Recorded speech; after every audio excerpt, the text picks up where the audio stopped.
Alright. Let us get on with it. After I bring up the document, whoops. I just woke up, can you tell?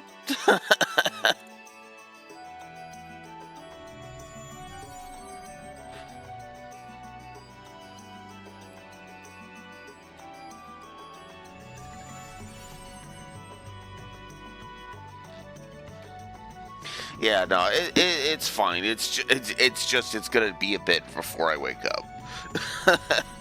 I did basically pass out like pretty much right after that, so I'm good. It's just I literally woke up. Literally just woke up. But yeah, no, Lost Odyssey, as I mentioned on Discord, regardless if I get it digitally or physically, actually isn't that bad. It's like $100, including the ridiculous over-the-top shipping for a brand new copy, and $25 to get it digitally. Used copy, I think, was like 60, well, buffed up to 80 because of whatchamacallit. So, yeah, not too bad. Not as ridiculous as Path of Radiance. Still upset at Nintendo trolling me with that. But yeah. Anywho, let's actually get back to where we're supposed to be. Because... Watch out. So, we can... Because if you remember, the game frickin' crashed on me. And then I had to get back up to this point. So, yeah. Here we go again.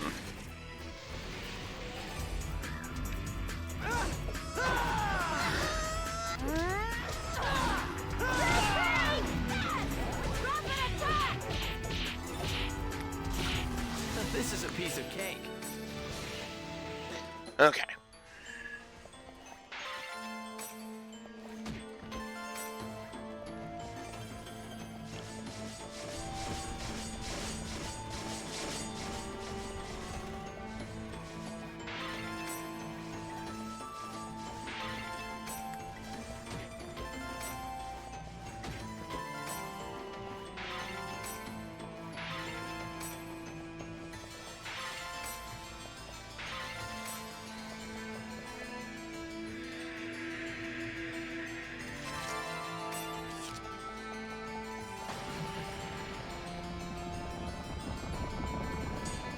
It wasn't quite here. We were on the second area. We were on the second. We were either at the second area or we were just before the second area. Then it crashed. It was like, what the fuck? I didn't even break a sweat. So we got a bit to where until we were at the part where it crashed. But yeah.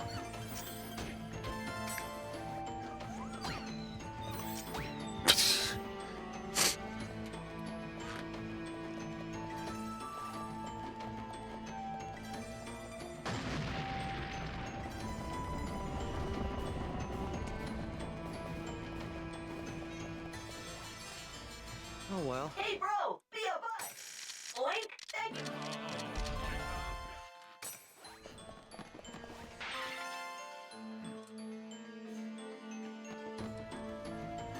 you. Blueprints. Don't think I've heard of that one.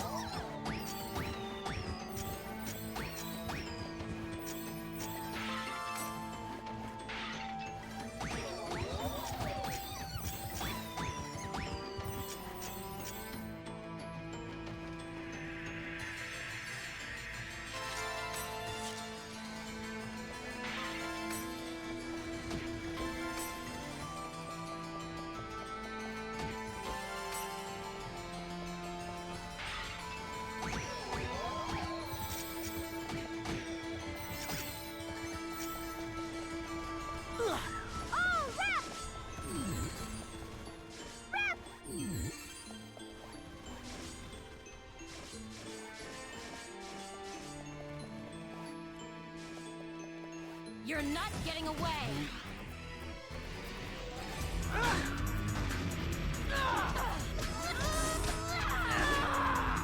As expected.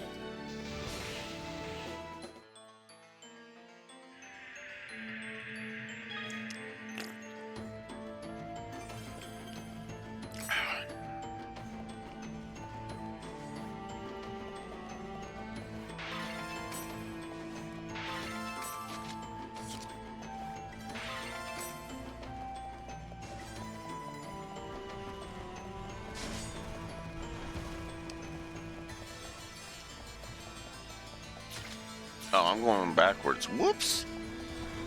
I was wondering what the hell.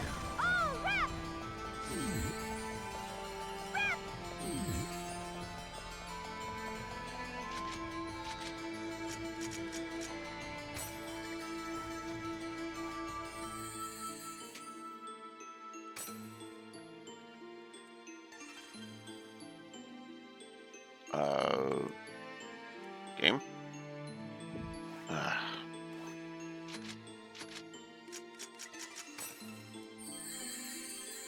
There we go.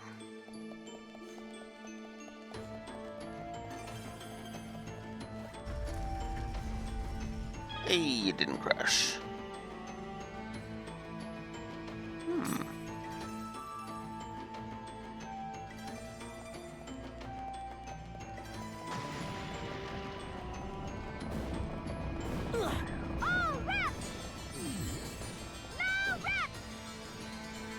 Here goes. Okay.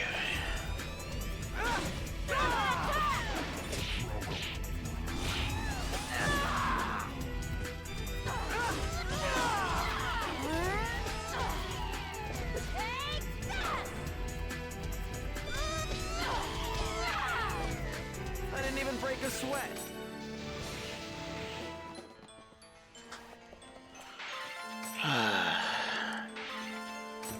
I don't even know how many floors this thing has. It's a level 81 area, so I'm going to assume it has a few floors. Do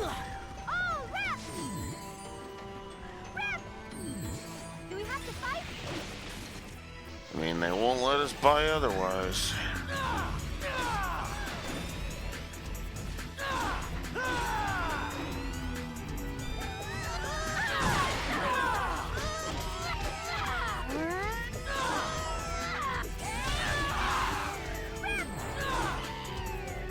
This is a piece of cake.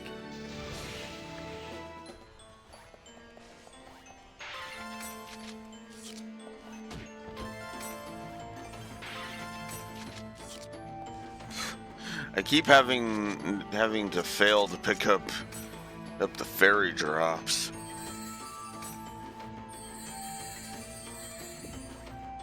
There we go.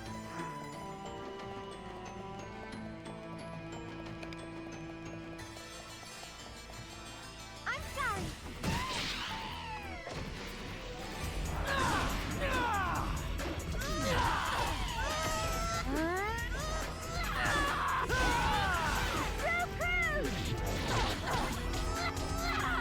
I didn't even break a sweat.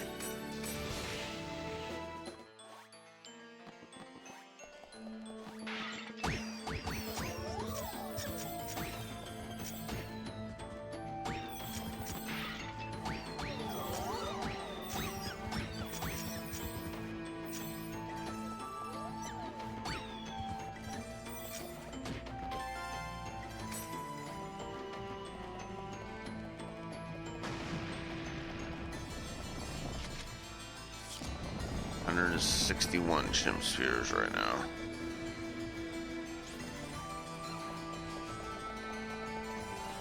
Like animal.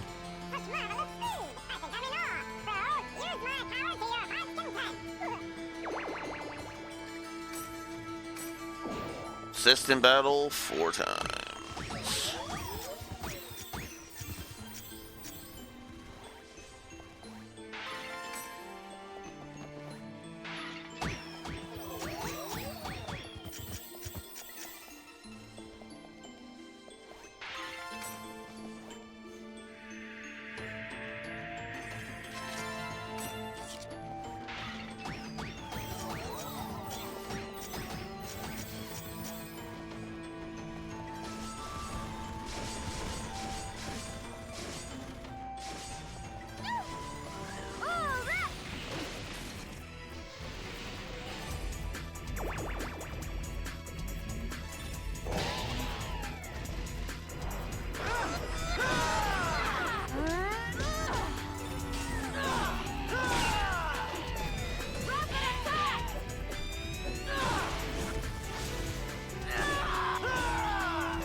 Yeah, I definitely overleveled for this.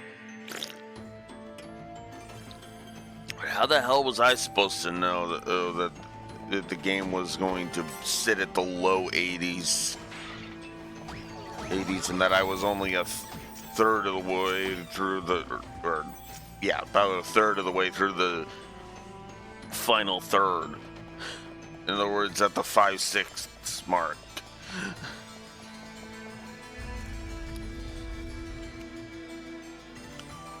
Alright. Try edges sign. There's a sign here too, huh? So Sakaki is on the other side? Before we warp, make sure you're all prepared for battle. It's time to settle this, Sakaki. Okay, we're not gonna warp just yet. I am gonna grab this first. Crush too long. Well, that'd be cool if I liked pyros. There's a sign here So too. Sakaki? Before we warp. It's time to settle. Hang on. Before we do that, let's actually do something properly here. Spray drop. Okay. There we go. Now we're ready. Let's go. It's time to settle this. Ah, come on. There's a sign. Sakaki. Before we warp. It's time to settle this. Let's go.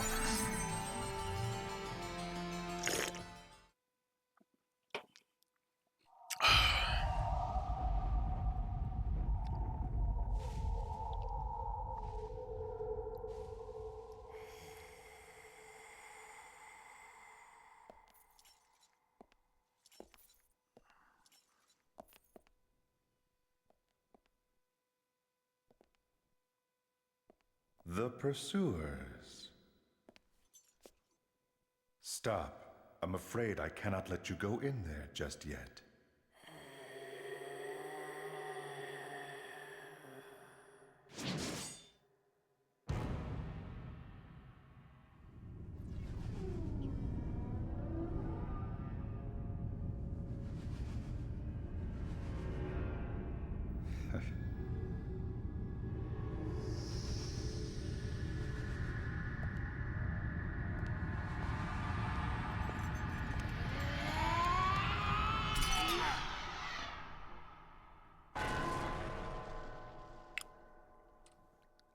Okay.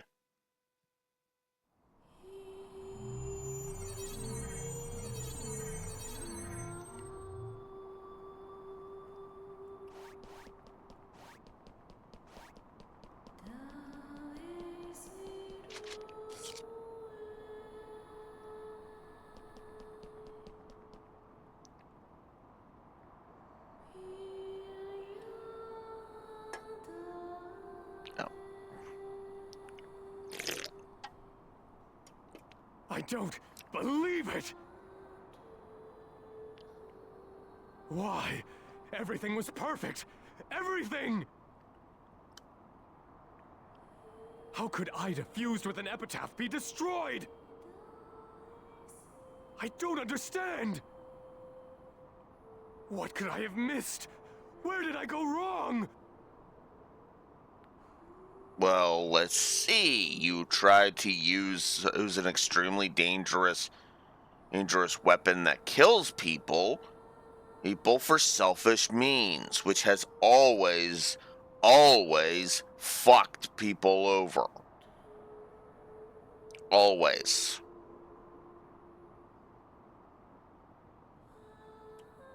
Let's start there.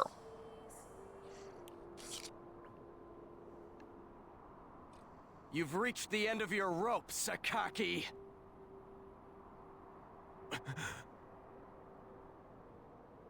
So it's you, the terror of death. Sakaki, Adelie. Oh, Adelie. You've gone and betrayed me, haven't you? That's not true. I haven't betrayed you at all. You're the one who betrayed her, asshole. She stayed loyal to you, and you completely tried to fucking wreck her shit. Please tell me. Why did you... That's how you always are. Always asking for more, never thinking to return the favor. Sakaki, please listen to this. Sakaki, please tell me that. Sakaki, Sakaki, hey, Sakaki. I responded to every little thing. I gave you everything. And this is how you repay me, you bitch? You took everything you could before turning and kicking sand in my face! Sakaki! I've been thinking.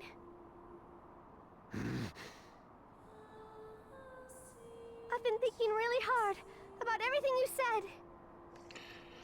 Notice that grunt when she said I was thinking, by the way.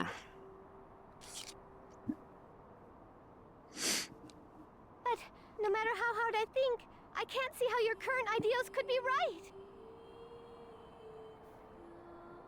Pain is a part of any creation. We are now in that time of pain. But once we get past it, the world can be reborn better than before.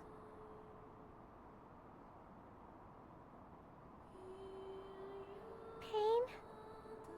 Reborn? That's right. We'll access reality from online, and then rewrite the world! Once we obtain control of the internationally connected network and upload IDA into it, it will be a simple thing to control people's very hearts! We can eliminate wasteful emotions and create a world filled with people sharing a single, united perspective! A world where no one is shunned, or hated, or threatened! Wouldn't that be a wonderful world to live in? It would be just what you wished for. A world where everyone can live equally and peacefully!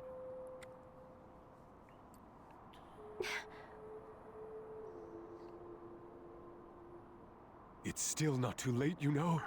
We can do this. Please, come back to me, Natalie. Let me give you a brand new world. Let me show you the world you wished for so much.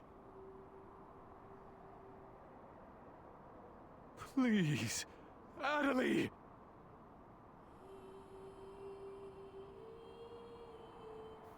Sakaki.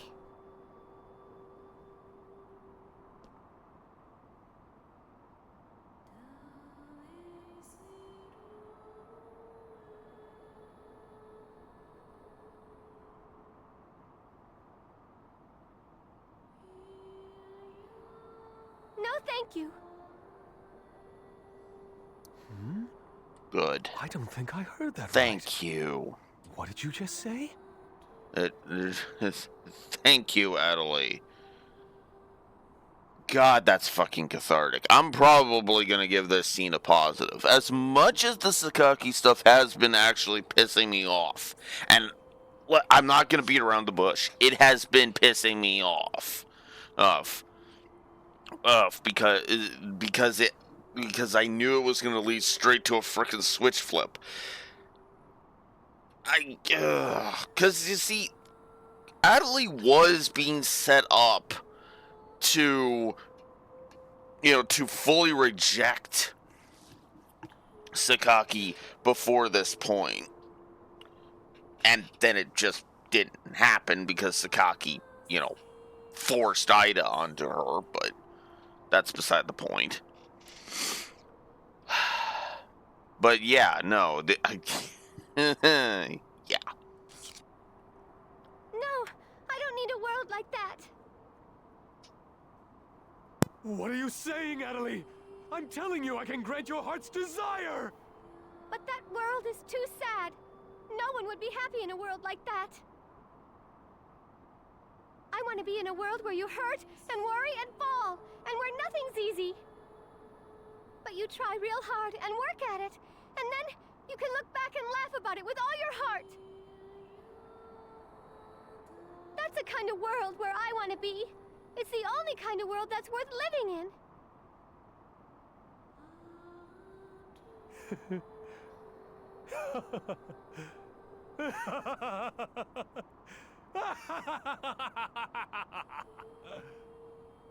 What a wonderful way with words you have there, Adelie. I don't remember you playing a character like that. You've lost your eloquent touch, Sakaki. Now you're just literally... Backed into a corner? Like a small animal? If only they could see me now. You know, if you want to be that way, we could easily delete your character from the world. Completely and legally. I will never disappear. I am Sakaki. I am nothing else. Enough resistance. No matter how much you bluff, you're nothing more than a regular character as far as the system is concerned.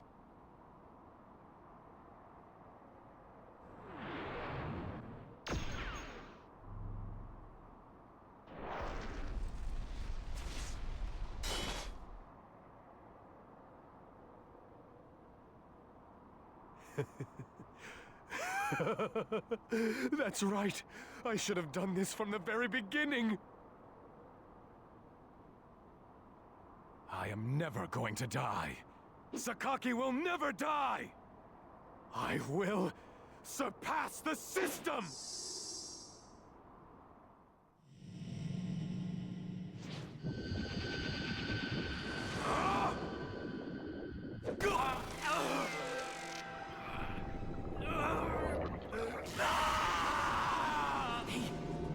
He infected himself with Ida on purpose? I am... An item that can contain Ida. But who on Earth could possibly... I shall become completely one with Ida! I will make all my ideals a reality online! But before I do that... those who betrayed me, I will destroy! He's coming, Haseo! Before he becomes completely infected with Ida, we... Have to fight him, right? Adelie! Yes! Hi! Ready! Let's go! Don't fall back! Bring it on!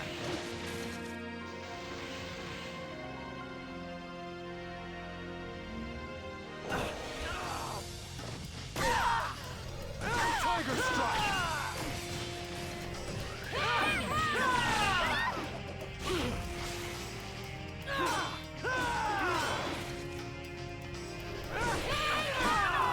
I guess we did it!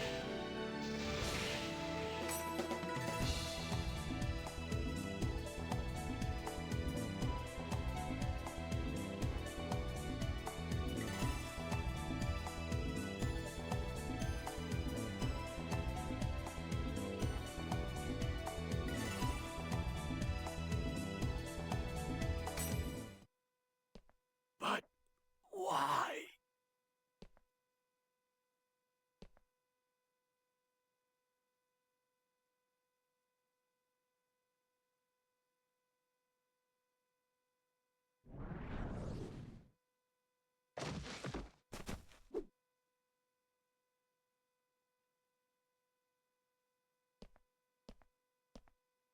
Because you stepped on Adelie's heart.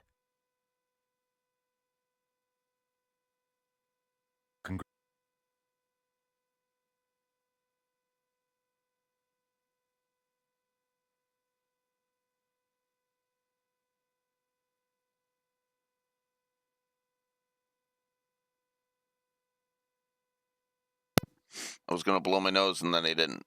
I agree with you on that. Sakaki was a terrible character, and thus I don't really care about any typos.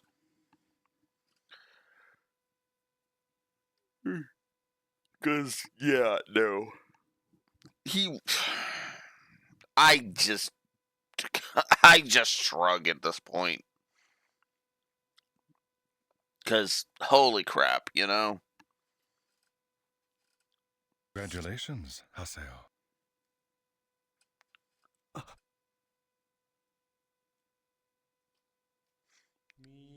Hi, Oban. Ovan, what are you doing here?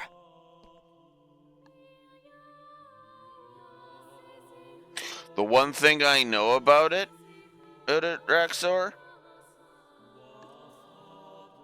said villain just showed up. I thought I would give you a present. Huh? Spoilers, I To guess. celebrate your victory. But then again, I guess spoilers, but at the same time, it's like they've been hinting at Ovan being a villain the entire since Volume 1. Let's be real. Take it.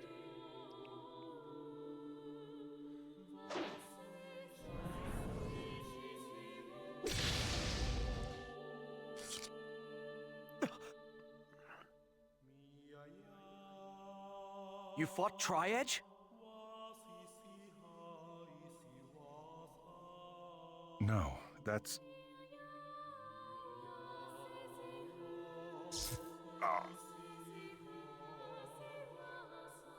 Ovan! Are you okay? What's wrong?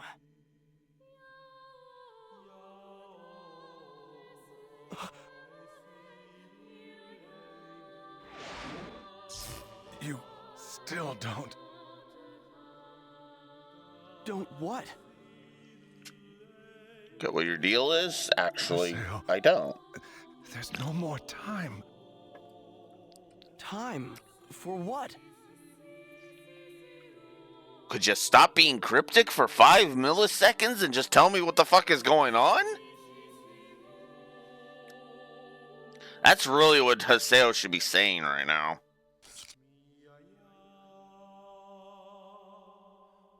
You still don't know Tri-Edge's true identity. Tri-Edge's true identity? Shino. Alcade. How many sacrifices will it take to satisfy the Grim Reaper that resides within you? Ovan?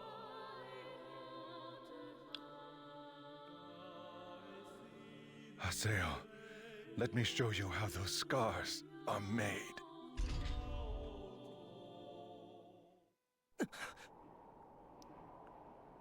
Do not be afraid.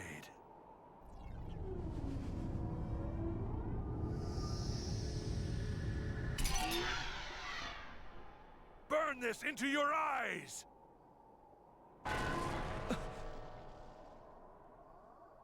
Look closely, Haseo.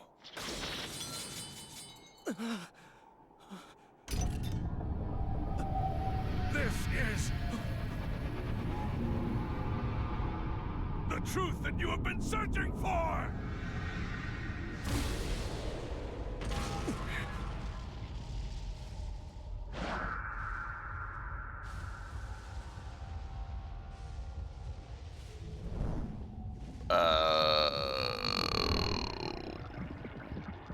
What? He's been infected with Ida the whole time? Okay, that part I didn't know about.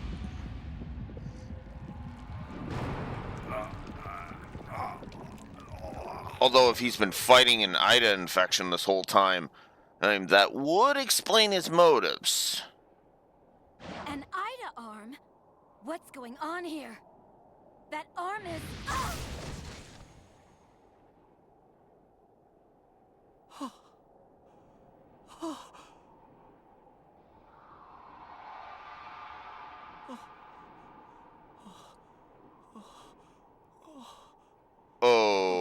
Okay, no. If that just turned Pi into a lost one, that's a negative to story. I'm just gonna go ahead and tell you right now. I get it. That it would make sense. But no, that's the narrative literally throwing Pi away for no fucking reason. Especially after they've done next to nothing with her character other than her simping for Yada. Run! Adelie! And that's a triple of that. If that's what happened to Adelie there, especially considering we go through all of that and then just suddenly Ovan unceremoniously kills her. Yeah, okay, no. There's no more time. That's why.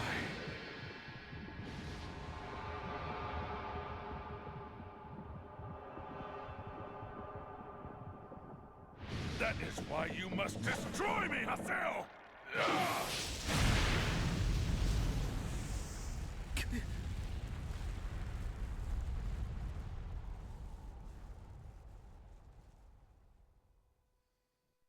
Because he's pretty much No. become Tri-Edge.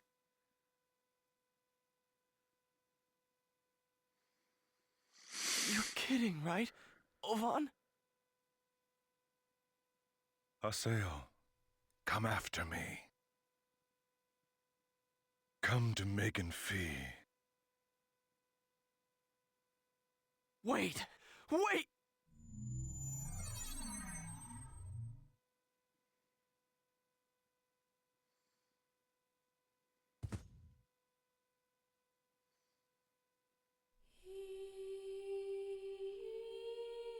Ovan is the true Tri-Edge? Then what the hell do have I been doing up until now? What happened to Pi and Adelie? Was I unable to protect them too? Is Blue Wolf really gonna add 5 negatives to this game's story? Just like that? An email. Could it be from Pi or Adelie? I'll log out and check my email right away.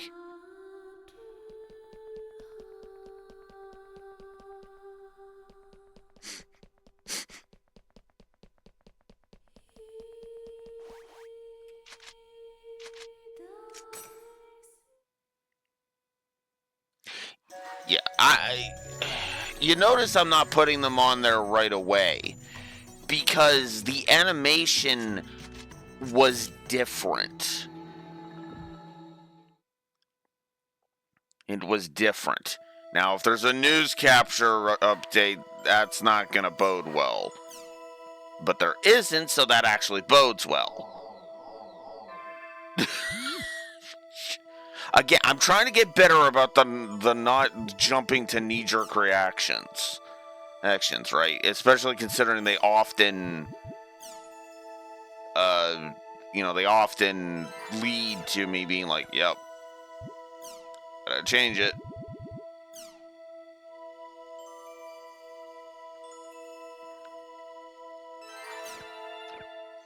Alright.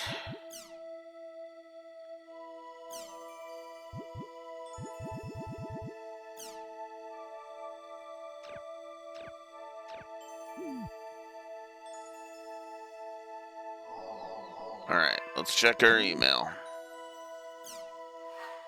Matsu. Well, I mean, good that you didn't become a lost one, but it's like, Matsu? I see, so he's alright, just like Selkova said. But nothing from Pi or Adelie. Damn, so they really are... No, I can't let myself think like that. They're both Epitaph users. They're not like normal players. I'll trust that they're alright. For now, I'll go see how Matsu is doing. Daldana's Chaos Gate Square. I'll check it out.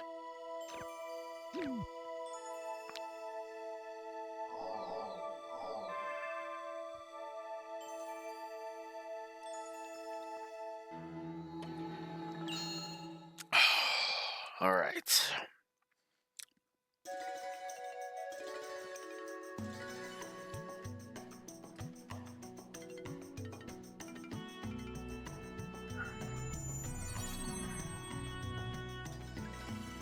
Hey, Haseo! Matsu, looks like you're doing well.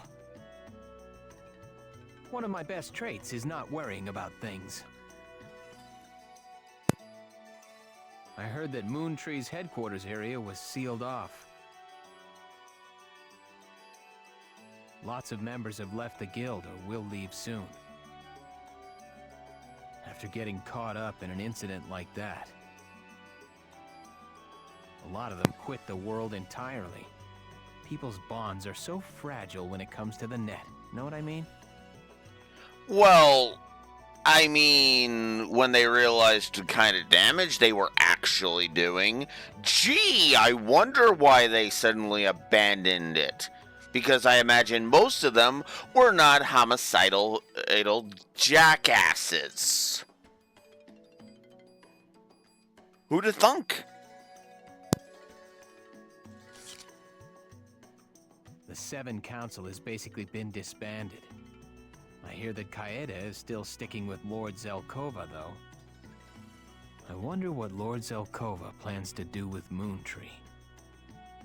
Well, I don't really get the complicated parts. But I've decided to keep going with my training and keep my skills up, just in case it turns out I need them someday. So, I hope you'll invite me sometime.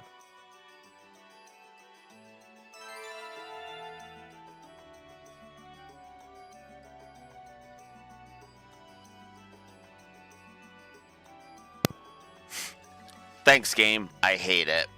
Later.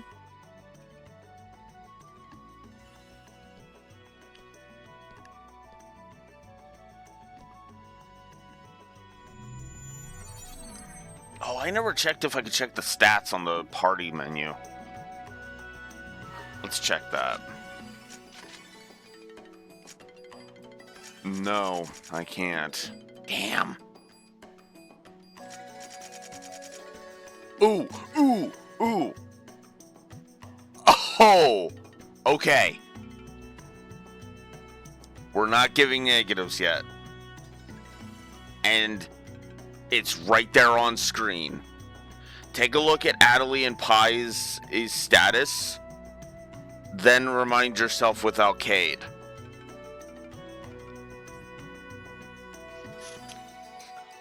Hell yeah.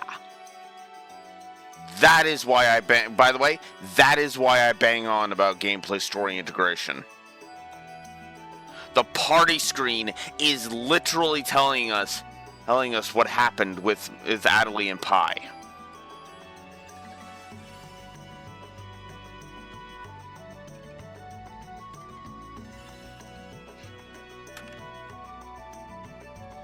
So, here's something that might make you tilt your head and go, wait, what?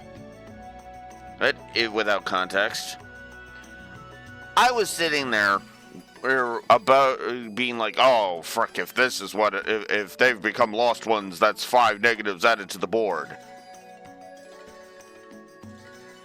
Well, the party screen just told us, yeah, no, that's not a negative. There's no negatives here. Here, you stupid wolf. It's a positive to story.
definitely have to mention that in the positive itself, because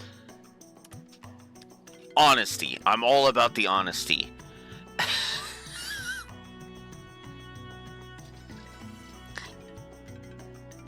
Now, let's talk about this for a second, shall we? Let's talk about this for a second. Let's hover the cursor on Adelie instead. Let's talk about this for a second, shall we? I'm actually tearing up a little bit. It almost feels like I unfairly judged. Now, granted, if I was unfairly judging, I would have put the 5 negatives on the board and then would have had to have nuked 5 negatives off the board. Like I said, but you know what's funny? This is why. This is why I've been trying to get better about not jumping and just being wah multi-negatives, right? I try not to do that. It's actually one of the reasons why the certain dead end from Act 2 of Daybreak 2 took me forever to finally settle on it being a triple negative, and why I basically needed to get to the end of Act 3 before the triple solidified itself. And I ultimately decided, yeah, no, fuck that scene. I mean, it's bad in every respect, triple negative.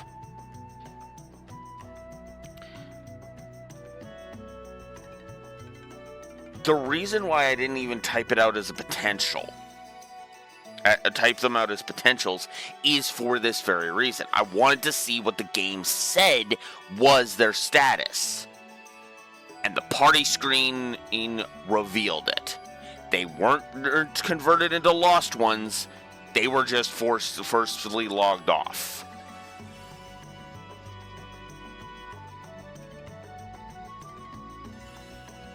That's my other problem too. Yeah, and that's exactly why I held off. Why I didn't even put them down as potentials, because I was like, okay, hang on. My mind, because the funny thing was there was two sides of my brain that were screaming at each other during that entire scene. There was the one side of, oh, don't you fucking dare kill them off. But then there was the other side of my brain going, wait, hang on. That animation looks weird. Hang on. That animation looked weird. That's actually why I mentioned the animation was different, because I was like, because again, the two sides of my brain were screaming at each other, so I was like, okay, let's that's true. And that is true, but I mean, Alcade was basically being set up as a main character, and then, boop, dead. Because remember, Alcade was a member of our party before she became a lost one. And she stayed in our party for, I would say about a good, I would argue for a good chunk of the game. Like, she was there for like, what, 2/3 of the entire tournament arc? Eric at minimum. Plus she was set up in the last game, so.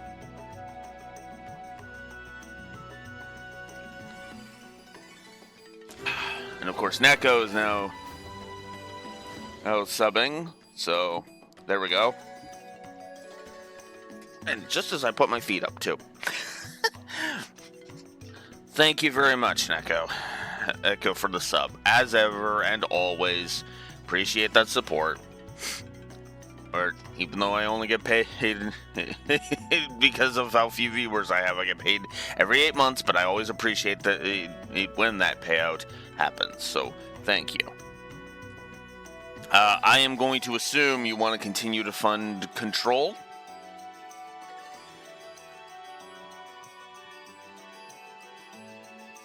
Yep, okay.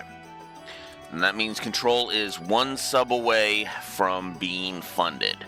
So, more than likely, we're probably going to add it to this block. Okay. We're probably going to go ahead and add it to this block.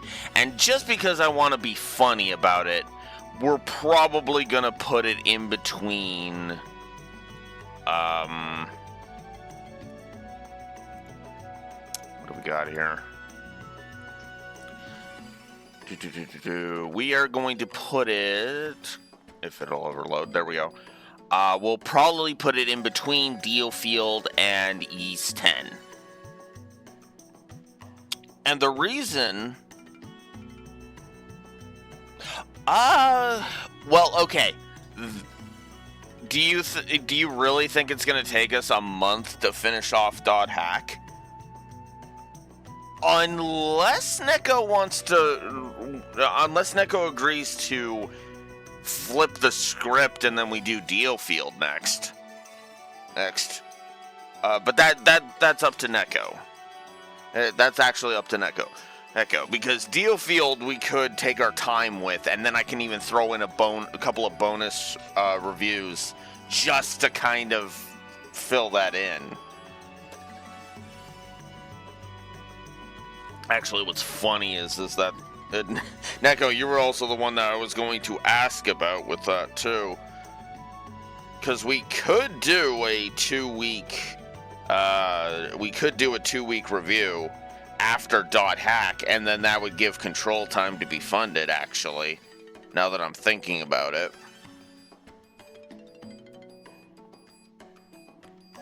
Because the idea was to do a DGAWS of revisiting Sacred Stones. Since it decided to show up randomly onto NSO. And then, and then go into Alan Wake, which will probably only take like a day or two. So. And yeah, at the rate, and considering the rate we're going with Dot Hack, it's probably going to be another, week. It's going to be at least another week for Dot Hack, so this week, basically. So this week will be Dot Hack. Next week will probably be still Dot Hack. Then 2 more weeks, and then 2 more weeks after that would be Sacred Stones. So I leave that ball in your court, Neko. Echo. The question is, when we finish Dot Hack, are we jumping straight into Alan Wake, regardless if Control is funded, or are we going to take a side break and revisit Sacred Stones?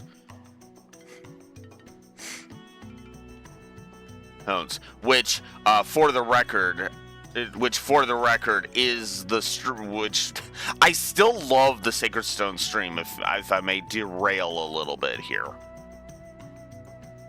because I gotta show you. I'm gonna show you guys something. So I'm actually gonna do a test donation. This is not a real donation that's gonna pop up, unless somebody literally donates before.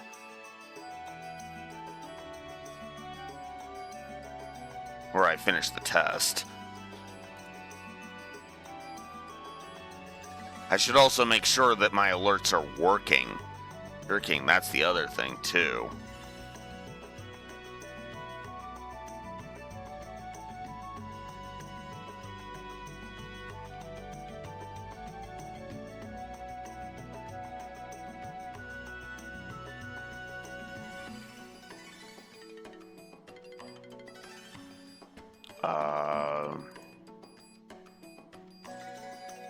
Okay, yeah.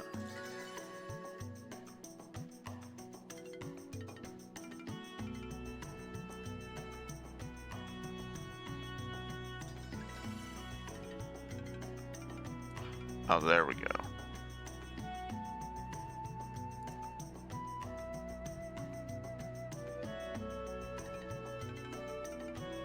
Yeah, there we go.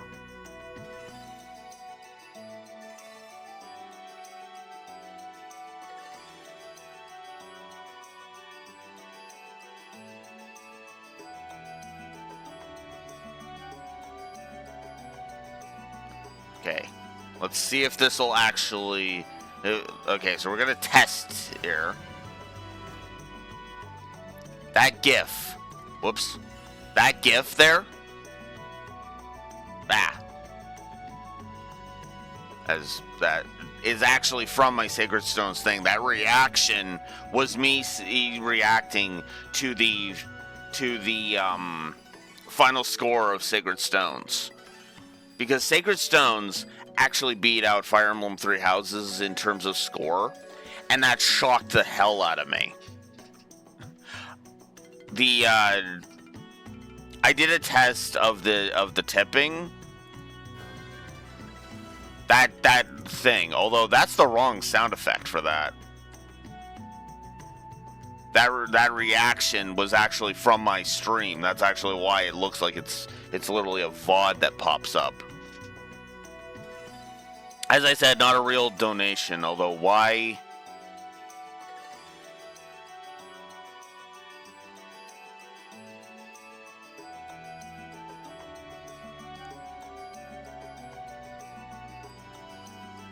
Oh, there we go.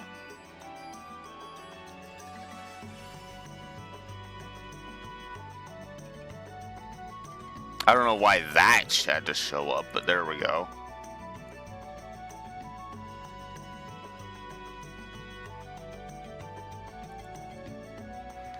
Undefined. I didn't mean to add that, darn it.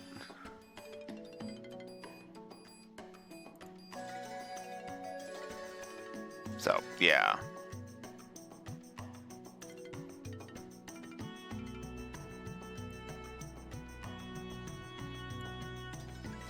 Probably delete the message.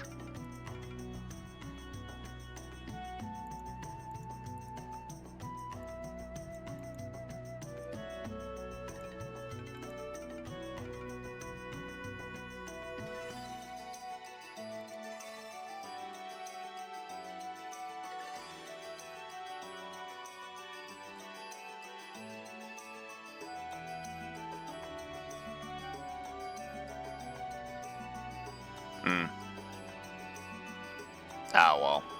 I guess it doesn't really matter. I don't know why Streamlabs reps had to do the undefined, but whatever. Anyways, that's the test thing. That's the test thing. Ain't on there. Anyways, I'm off track. I'm off track here. Here, it doesn't matter. I just wanted... I guess I can't delete Streamlabs thing. Whatever. Alright. Anyways, moving on.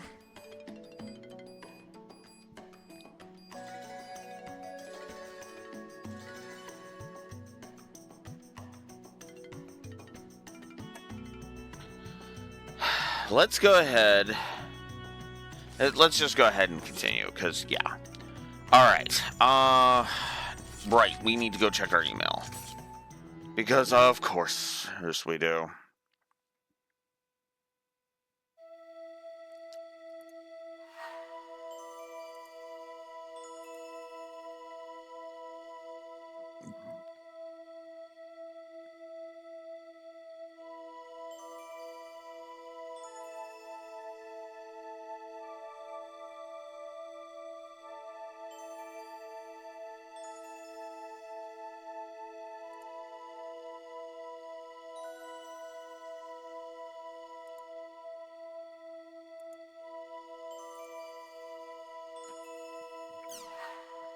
Alright. Let's continue. Oh, we got orders from Yada. And Matsu joined us. Ugh. Oh. Hidden Forbidden Theta Hidden Forbidden Battlefield. Lost Ground Colt Boulder. The place that Ovan mentioned, Megan Fee, is a special type of lost ground, so it does not have any area words. That will let you warp there. However, you can warp there from the stone pillars located in the following area. Please hurry. Finally, some good news. Both Pi and Adelie have regained consciousness. They are currently undergoing treatment. That is all. Adelie, Pi, they're all right. Thank goodness. Called it. Ovan, I still don't know what it is you're thinking. But if you say that you're the true Tri-Edge, I'll make sure you pay. Ovan said he'll be waiting in Megan Fee. I'll need to search those stone pillars in Kote Bodur in order to warp to Megan Fee. Hey. Alright, whoops. Alright, let's go. Let's do it.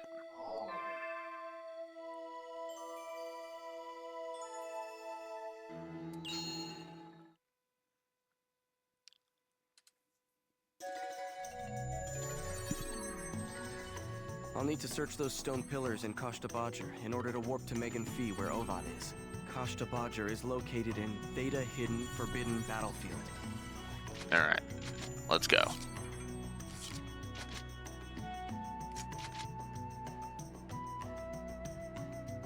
Wonder if I'm allowed to bring in people with me for this. I could bring Kuhn and Endurance.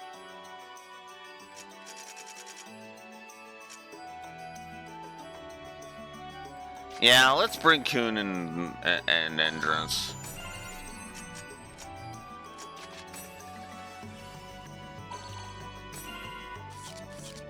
Because we've never tested the whole, hey, let's go ahead and do that kind of thing.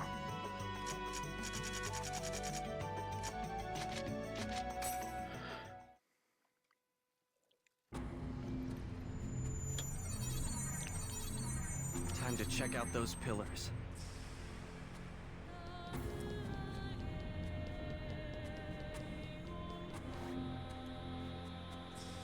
It's no good. I don't have enough data seeds. Guess I'll head back to town. Great. Oh, great. I should have known. I should have known. Sure fucking known.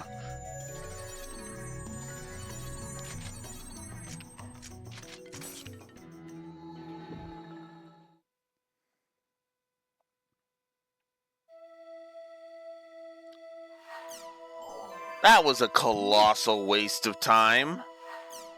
Well, I shouldn't say colossal, but it was a waste of time.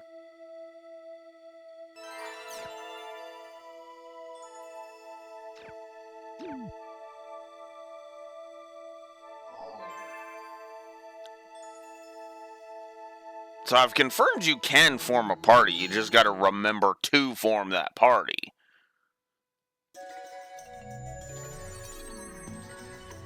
Yada has ordered me to go and Theta misjudge. Yeah. I'm just gonna solo it with Haseo because at this point, fuck. Looks like there's an Ida signal. I'll find it and take it out. I've also got to collect data seeds.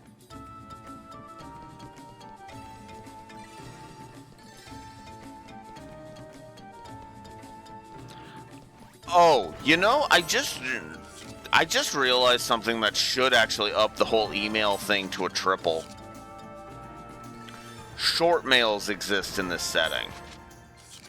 As in, you get a quick little short mail, which happens in lore, by the way. And so that kind of makes the whole having to go and check your email constantly thing kind of a unnecessary step.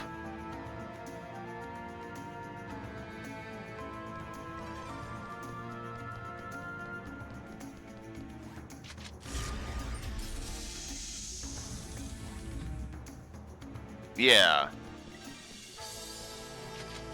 Which still could prove useful, right? I mean, Yada has literally done that to issue orders before.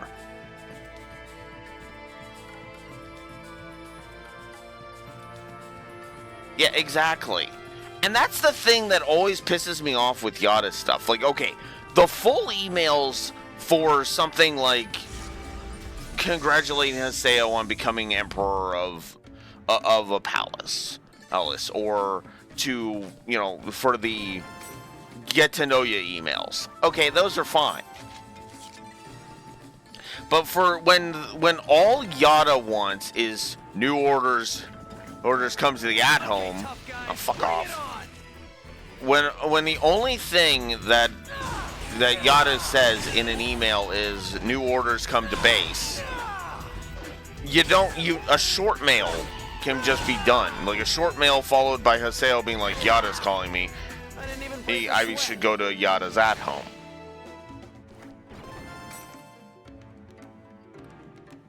No. Instead of making me go exit the freaking game, exit the freaking game, go check my email, and then come back. Just have me freaking.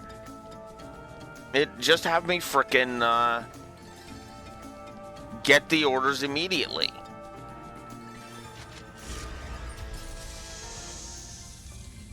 Hell, take it one step further.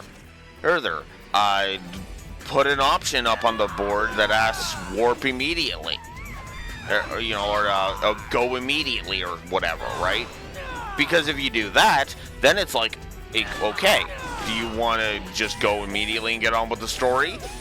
Or in which case, then you jump right into the cutscene.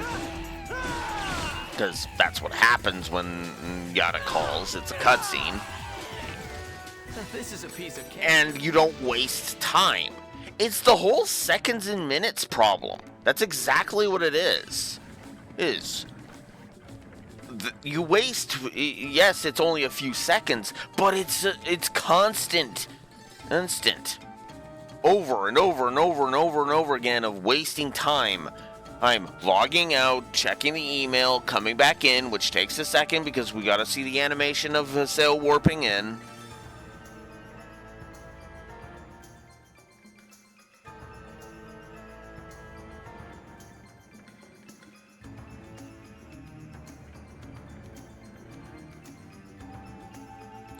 Yeah, and and I'm with you there, Raxor. That's actually the problem. It doesn't even make any sense from an in-lore perspective. And at this point, they knew what the fuck they were doing. You are not going to tell me they did the whole check your email thing that many fucking times without it being intentional. There is no way in hell it was not intentional at this point. Wait, you cannot convince me of that.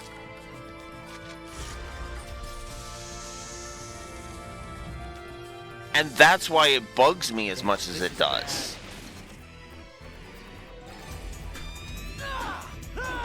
Because you had to deliberately program the game like that. And the problem is that you can't say, well, maybe it was easier to maybe they couldn't program it the other way. Because they were doing that in Volume 1. But they switched to the whole check your email constantly format and instead. And it was like, what? So you were doing it properly and then you decided to stop doing it properly. What?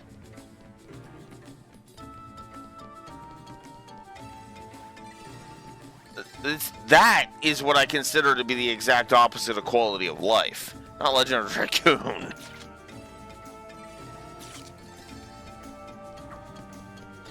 Sorry, it's a bit of a joke with the lore runner, because he actually said in his review of Legend of Dragoon that, yeah. The opposite of quality of life was all over that game, and it was like, Okay, tough guys.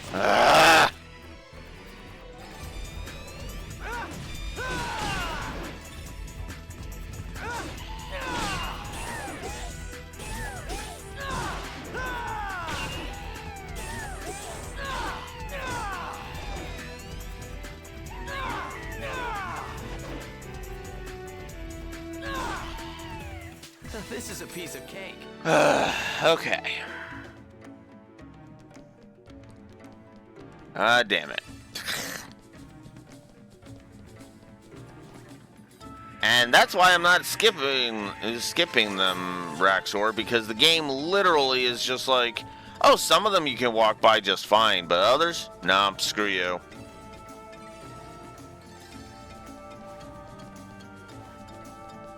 Oh, frick, that's a dead end. Let's literally just fight enemies for the sake of fighting enemies at that point.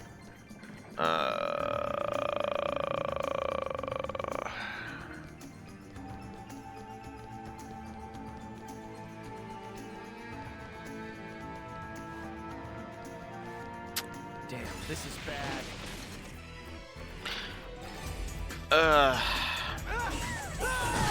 I guess while we're talking about inconveniences, having to go into the inventory to run from battles, is that a negative we should be adding to the first game and to this one? Didn't even break a sweat. And then throwing it on the third one since they probably didn't change it?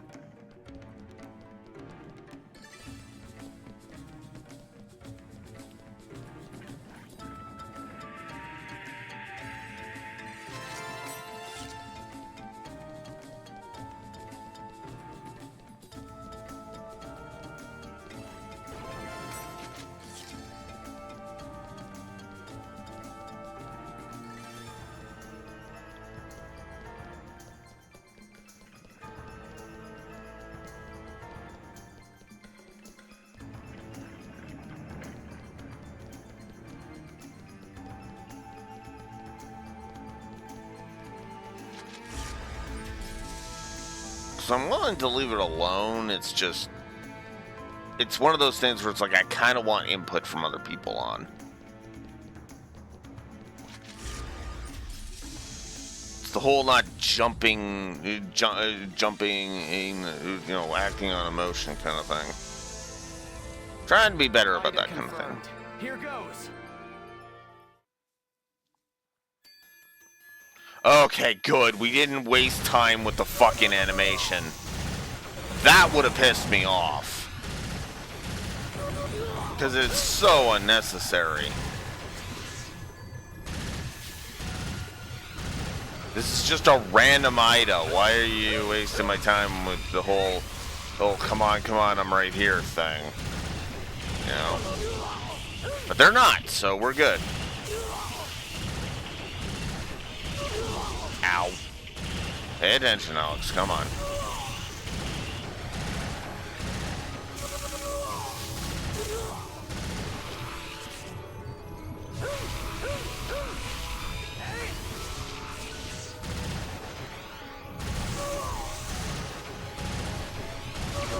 Damn it.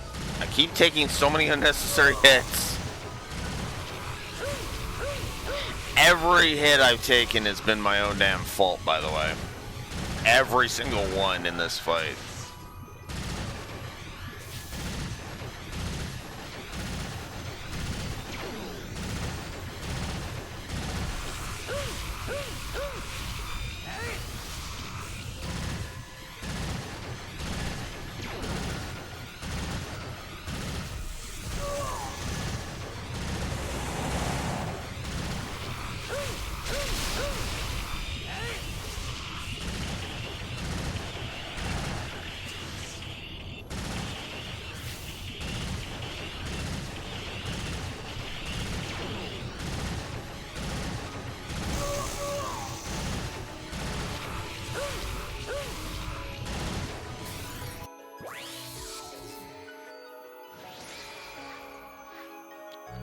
Alright.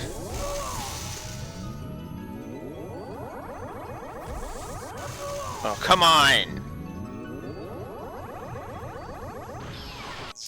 Gotcha.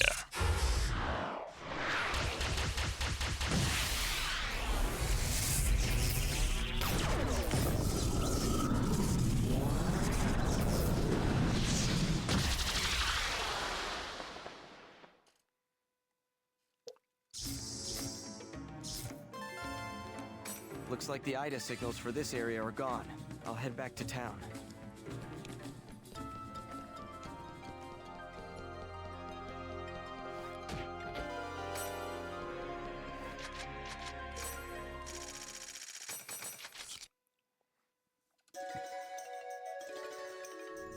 Hey! Hi! You're back. Hi! You're okay now? Yes, I'm fine. Haseo, I have some new data seeds that I got from Master Yada. They are the data seeds that Master Yada extracted from the data you brought him earlier. This should give me enough data seeds. Now I can get to Megan Fee from Kashta Badger. So, You're going to see Ovan again in Megan Fee. Yeah.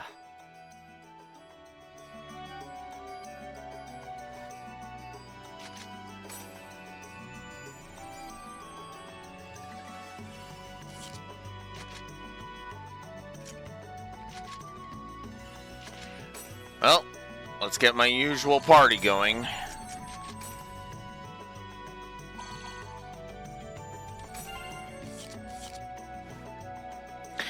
Let's also hit a save before I continue.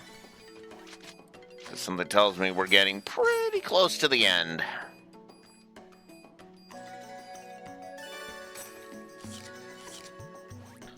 Alright, so...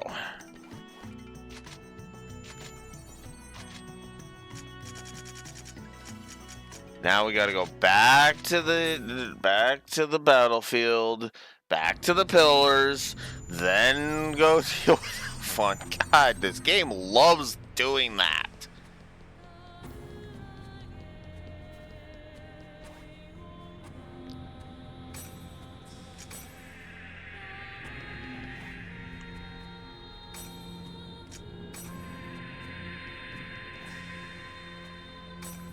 Oops, data CO.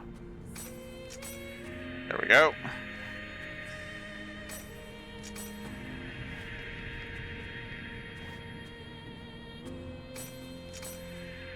There we go. 5 pillars are resonating. Powering up the trash signal. I wonder if I'm on the final boss fight now. At long last, I'll get to fight Ovan. I mean, Tri-Edge. I'd better start making preparations for the battle. We're as ready as we're gonna be. So let's get in there.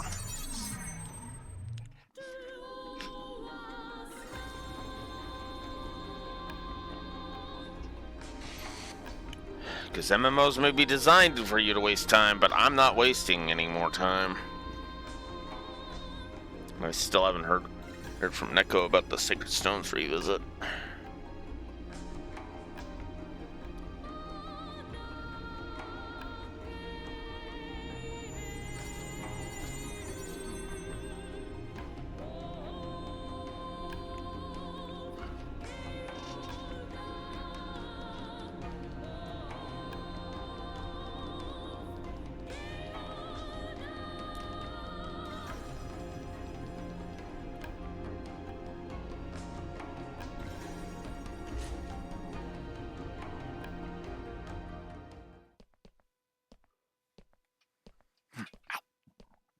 Ow, ow, ow, ow, ow.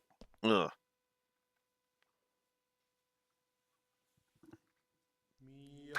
Itchy. And of course, they just put his character model back.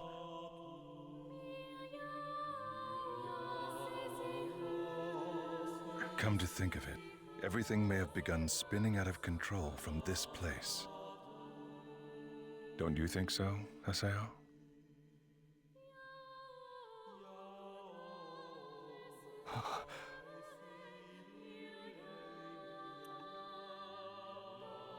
But there is no going back now.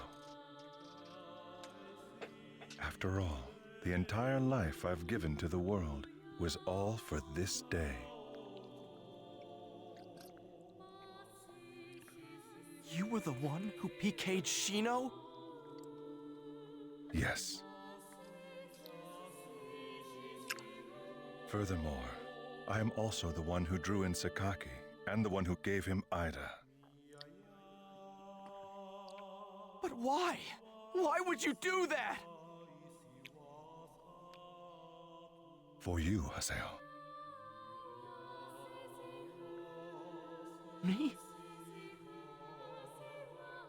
To make you grow up strong. Just for something like that? You...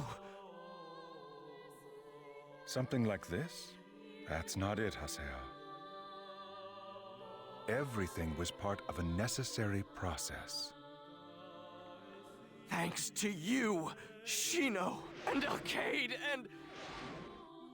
Adelie! You'll pay for this. You will. Hey!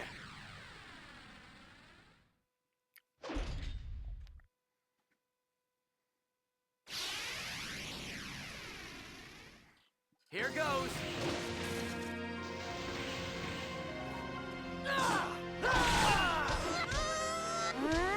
And once again, I am over-leveled as fuck.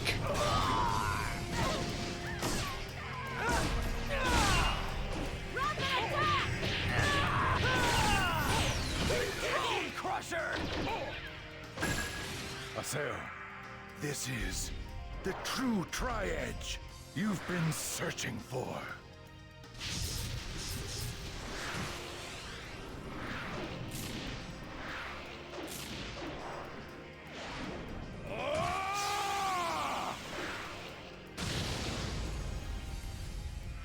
Aseo, only you. Ow. That would have hurt if I was lower level.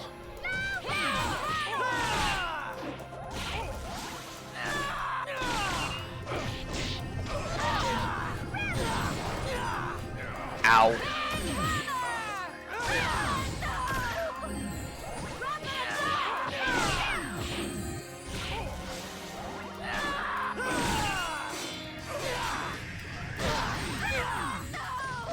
Ow.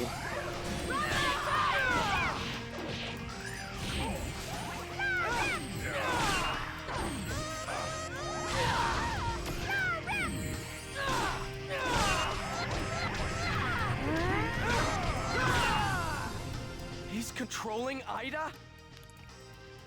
Controlling? No.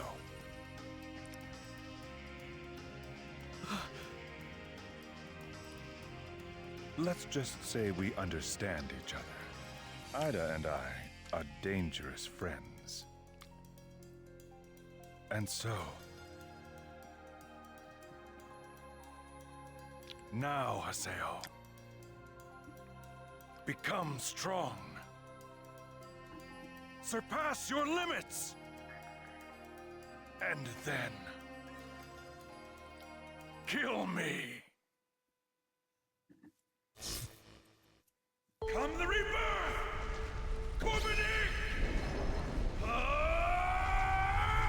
Okay. An avatar. That I didn't see coming. You're an epitaph user? The second last one. All right. Come on. Come on. I'm right here. Skye!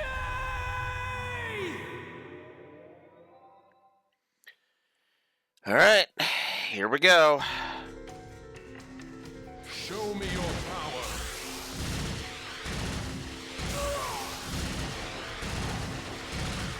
This is the truth you desire.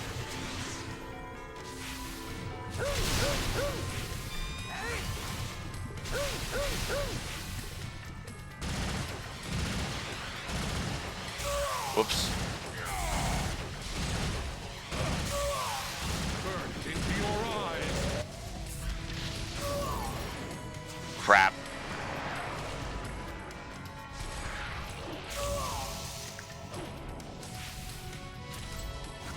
Surpass your limits. Yeah. I'll form an Excel synchro later.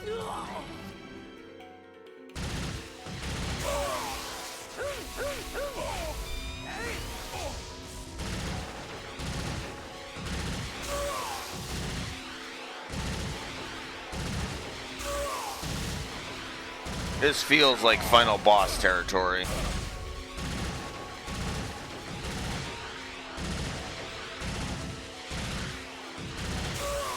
This is the truth you desire.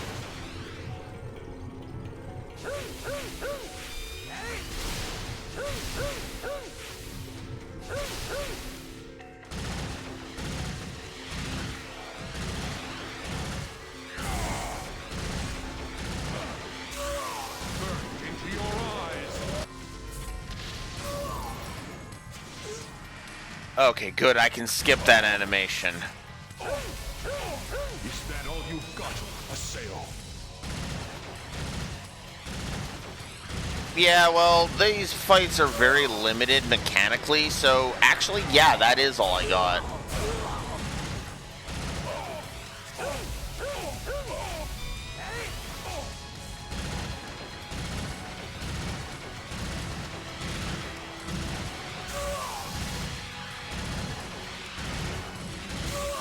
We understand each other.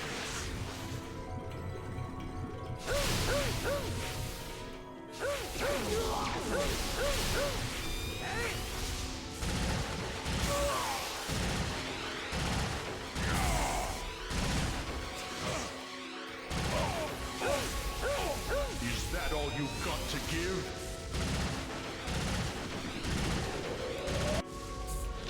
Says the guy whose health is being whittled down by me.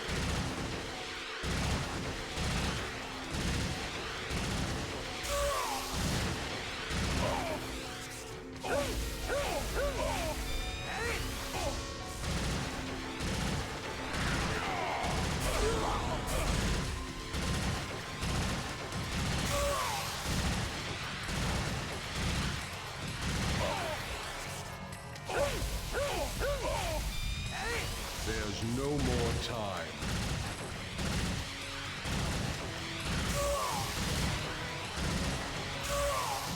Damn it. Oh, come on. How about now? Into your eyes. Ah, damn it. Fuck off with that.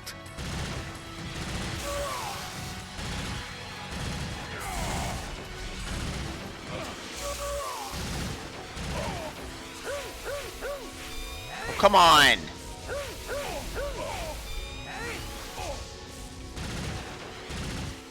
Fuck. I hate these Avatar fights.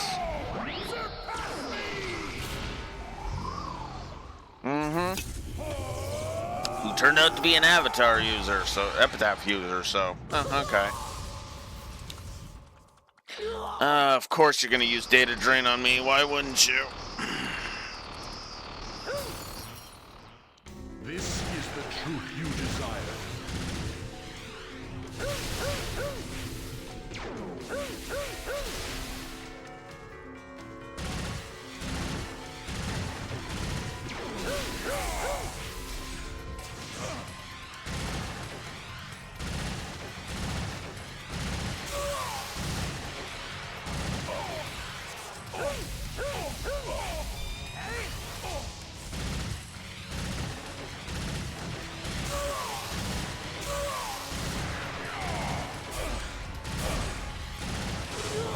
Into your eyes.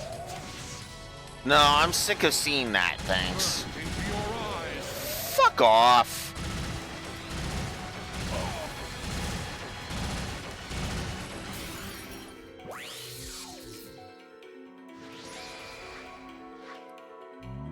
That?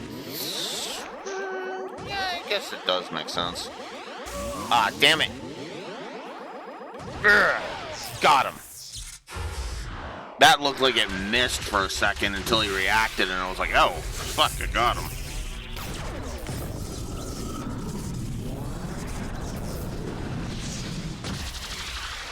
I had a feeling this is that we were gonna data drain Ida out of him, and then he wouldn't be Ida infected for the finale. So, for part 3.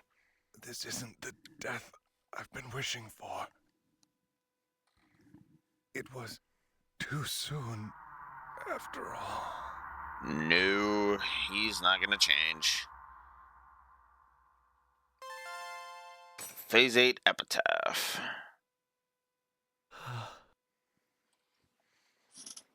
After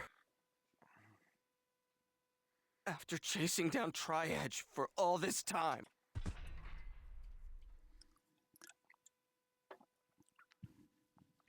Congratulations, Aseo.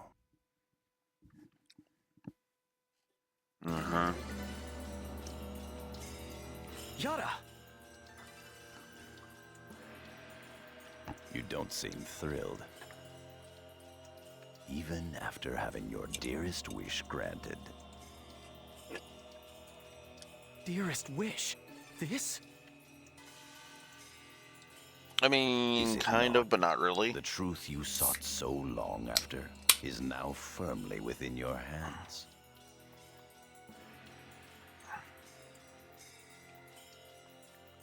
The truth, huh?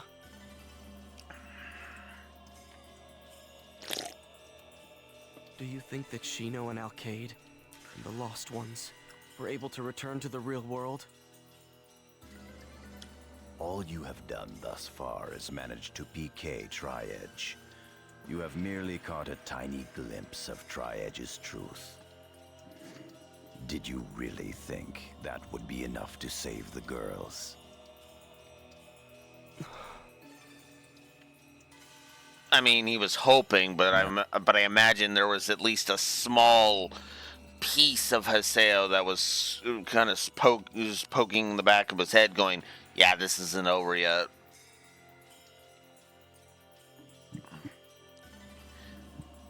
In fact, in fact, there's probably a part of Haseo that was screaming 2 books.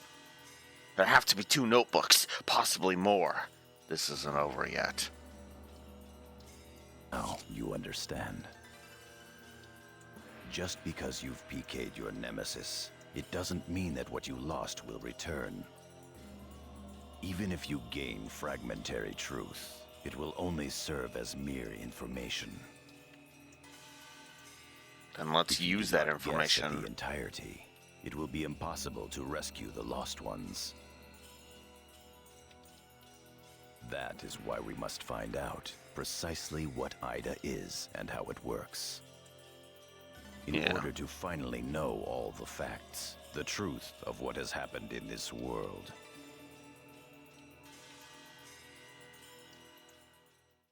Yeah. And he has a point. Wait, we My don't know fight the is full... over. No, it's not, Haseo.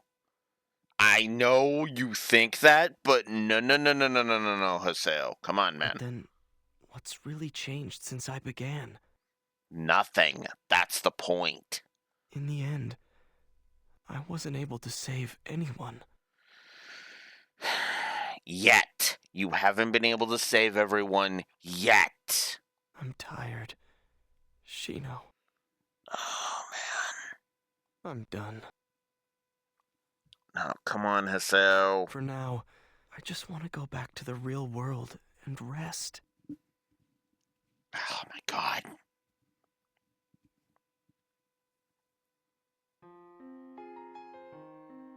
That's seriously where part 2 ends?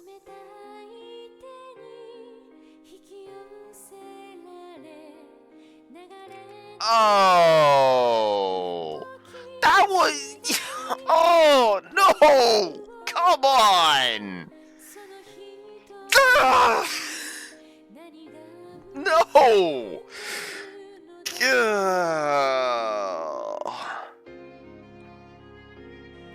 Gah! And yeah, for the record, no, I'm not ending. I will end in our discussion on part 2 here, yes, but not this. I guess I need to look up. The GU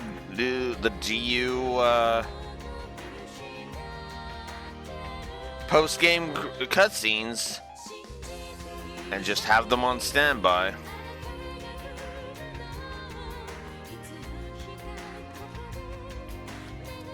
Attack GU Volume 2.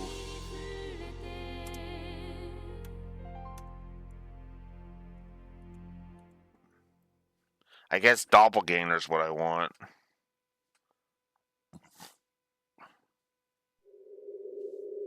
Yep, post-credit scene.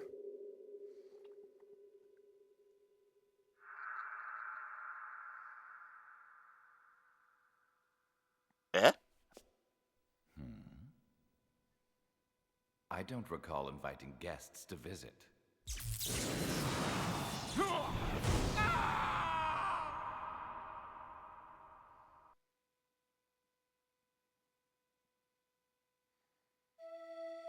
Uh, okay. Sure.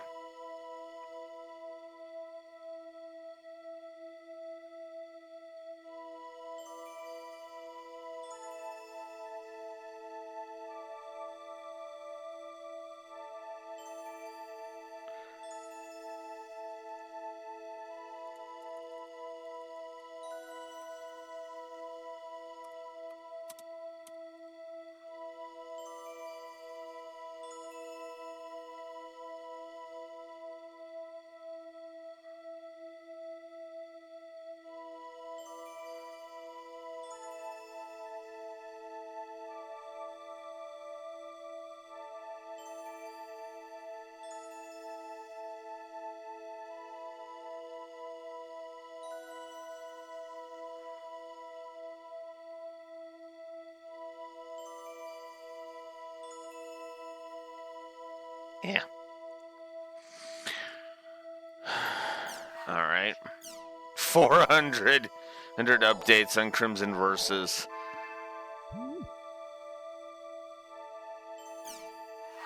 Oh, message from Adelie. How are you, Haseo? Are you okay with everything that happened recently? I'm doing okay. At least I think I am. These days, I often feel like I only just met you yesterday. Perhaps it's because so many things have happened since then. The days have just been going by so quickly.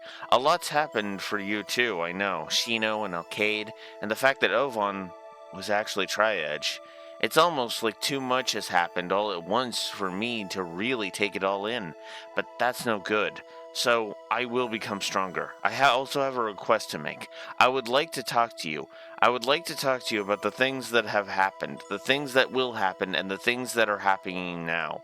I may not be able to convey what I want to say very well. I may make a stupid mistake again, but even so, I would like to talk to you because now I think I can be more open than I was before. So I hope we can meet and talk, just the two of us. I'll be waiting for you at Delta Hidden Forbidden Holy Ground. Adelie. She must be feeling pretty insecure without Sakaki. Delta Hidden Forbidden Holy Ground. The Hulgron's Cathedral. All right. Oh, God. go. There again? God. How that place doesn't immediately scream PTSD is just beyond me. Alright. So, I'm gonna do this.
Wait a minute.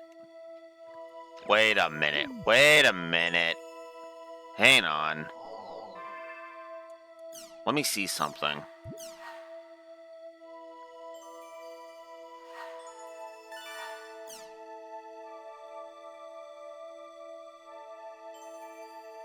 Doesn't say that it's clear data.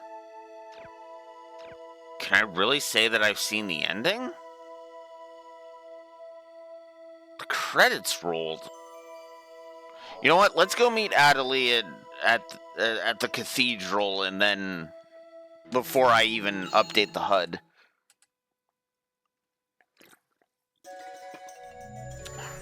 I want to see something. I'll go see Adelie.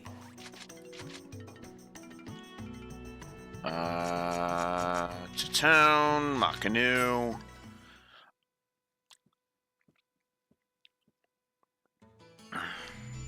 Because, yeah, you would think it would be to be continued here.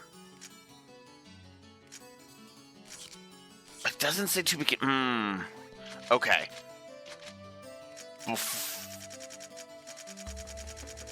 I guess we will count this as post game. We'll count it as post game.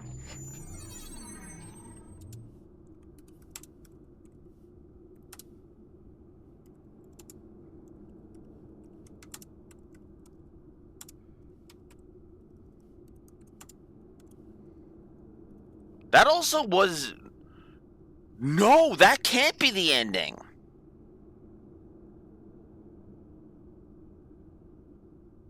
No. That doesn't make sense for that to be the credits. Edits, now that I'm thinking about it, Raxor. Think about it for a second. Think about how short that credit sequence was.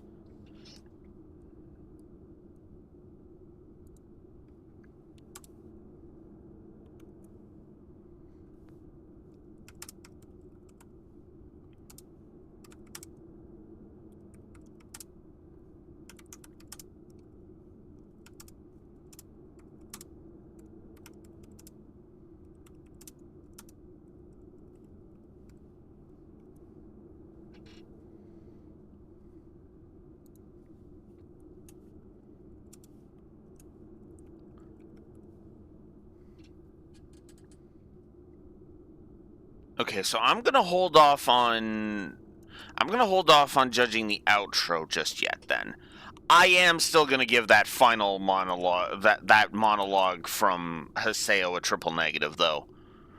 Like, regardless, that monologue is getting a triple negative. I hate that monologue. I hate that it's basically Haseo saying, "I give up."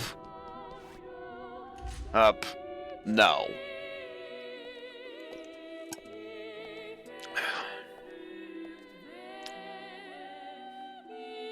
We haven't seen enough of... we didn't see enough of Ovan and didn't get a sense of the connection between Haseo and Ovan for me to buy Ovan's death leading him to ultimate depression.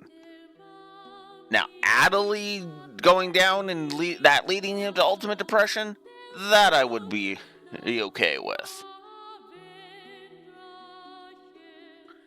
Yeah, but I also shouldn't have to watch an anime. I really shouldn't have to watch an anime to understand the characters within a game. That's the whole supplementary material argument.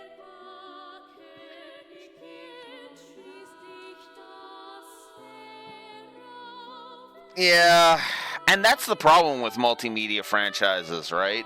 Because not everybody is going to indulge in everything.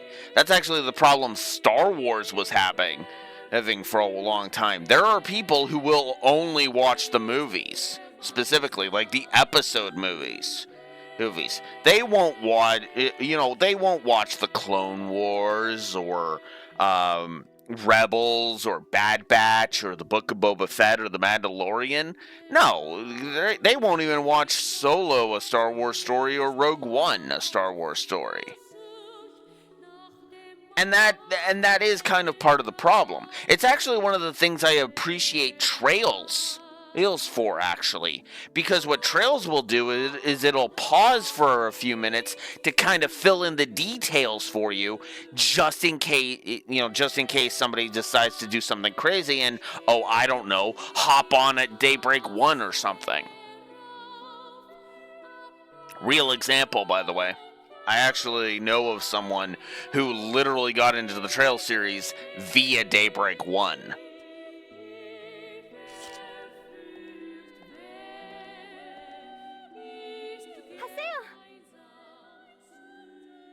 Thanks for coming.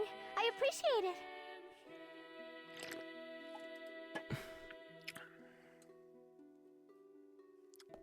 What's wrong?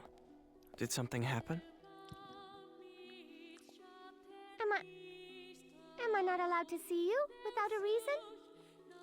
Come on. That's not what I mean. Yeah, and fair. And that is fair, Rexor. It is a good jumping on point because it's one of, in my opinion, the 3 or 4 good jumping on points. In fact, it's funny because the way I would rank the jumping on points in terms of being jumping on points would be, in my opinion, and I know this is going to sound so weird considering where I jumped on, the worst one, Trails from Zero. Jumping on with Trails from Zero is kind of a thing because because effectively it is Sky 4. Or it's not just Crossbell 1, it is Sky 4 basically at the same time. Yeah, and for years it was all but impossible. That's true too. Third worst is actually Cold Steel 1. As much as I'm okay with people jumping on with Cold Steel 1, the problem is that Cold Steel 1 really doesn't explain a lot of the nuance of the setting. Not really. It describes the nuance of Erebonia, but not so much. Not so much the rest of the series. And that was the same for me too. My first real exposure to Trails was Cold Steel 1. I just jumped on the PS4, not the PS3. And the second best, obviously Daybreak 1, because Daybreak 1 is just kind of your scene. It gives you a sense that there's a fuck ton of backstory, but it doesn't demand you understand that backstory until later. As I described during my Daybreak 1 run, like Walter showing up, right? Walter showing up in Daybreak 1. Just from the animation and the way the characters are reacting to him, you understand the deal that, oh, he's bad news. Just from the way it is presented, you understand Walter is bad news. You don't have to have played Sky 2 to understand Walter is bad news in Daybreak 1.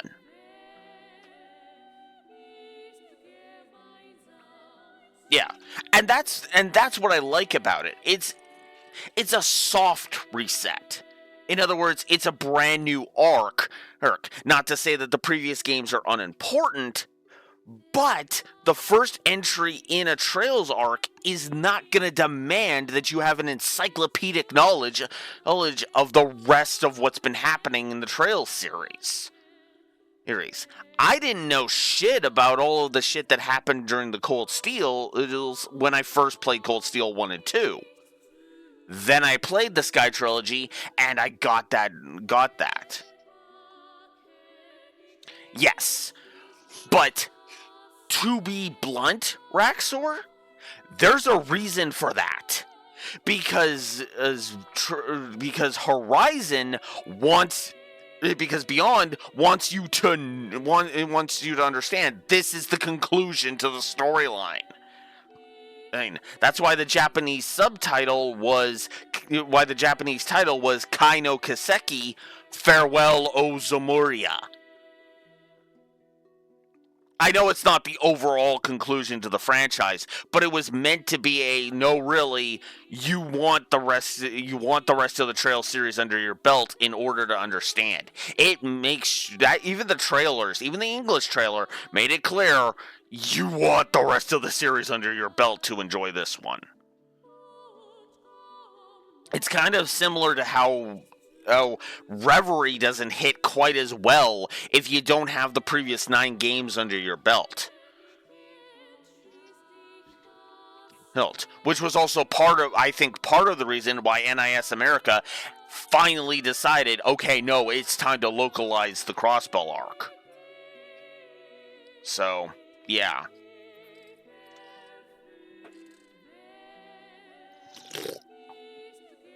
Although Trails has done that before too. You know, basically fooling us into thinking it was the end, and then there's more to come. I mean, remember what Cold Steel 4 was called in Japanese? Sen no Kaseki, the end of saga.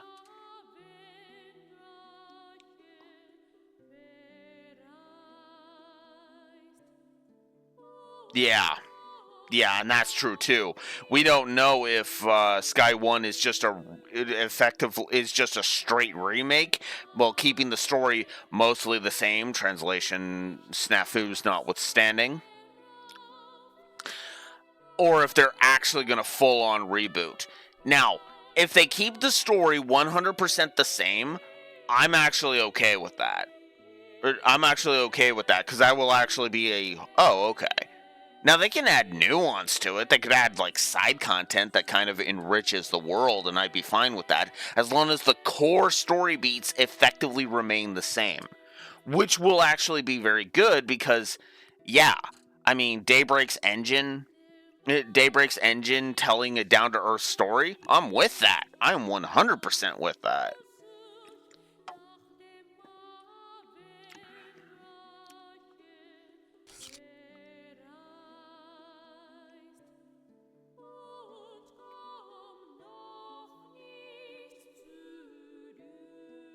I see there's a tri-edge sign here too.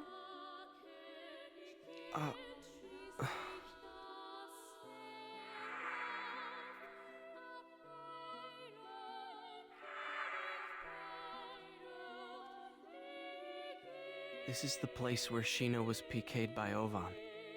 This sign formed here, and then she fell into a coma.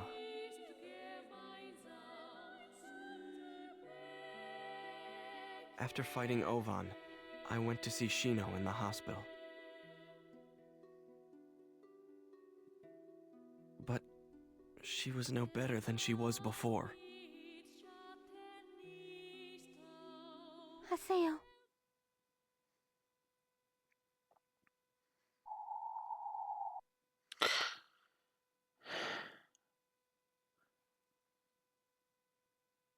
Those credits shouldn't have happened. I'm just going to say it right now. Those credits shouldn't have happened. Imagine the impact if you think that's going to be the end, but instead of credits, it cuts back to Haseo's monologue. Then he logs out. The email comes in, and then this scene with Adelie happens.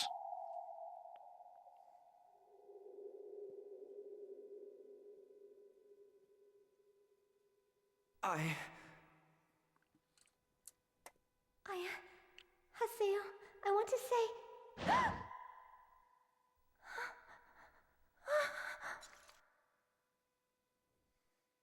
What's wrong?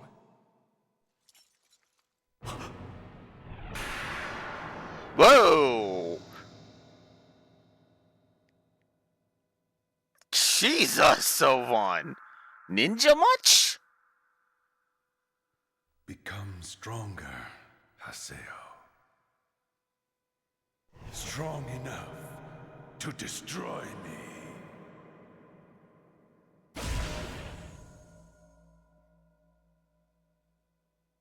That is where the dun dun dun to be continued should have been.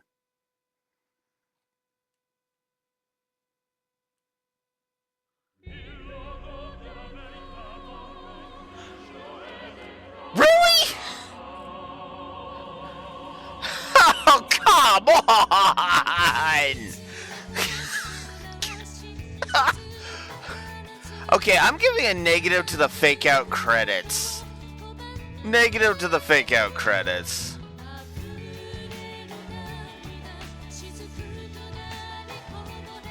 Okay, I'm gonna call it. I'm gonna call it what it is. We're gonna call that the fake ending.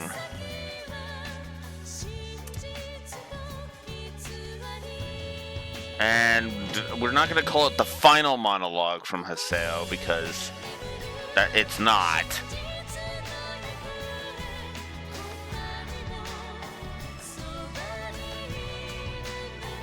That's petty, you think? Alright. Well, alright. I'm gonna stick to a triple negative for the... okay. You know what? No. Okay. You're right. But I am gonna mention the fake out, the ending fake out in the triple negative for the monologue because Jesus.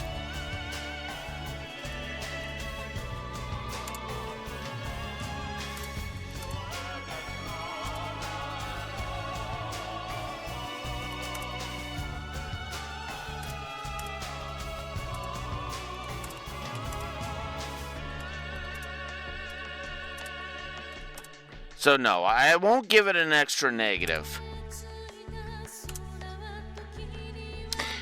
What I will do, though, is credit where it's due.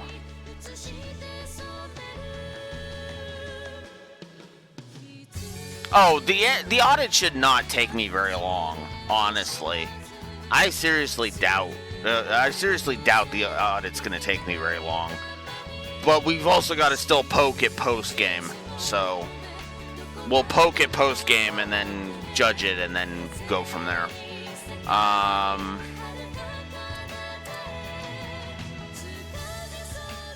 We'll say the real ending, namely the one in the cathedral, is actually great and a better cliffhanger than volume 1, as this scene is more... oh shit! This ain't over yet.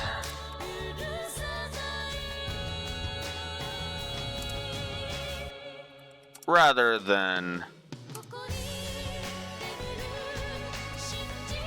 fuck. It ain't over yet.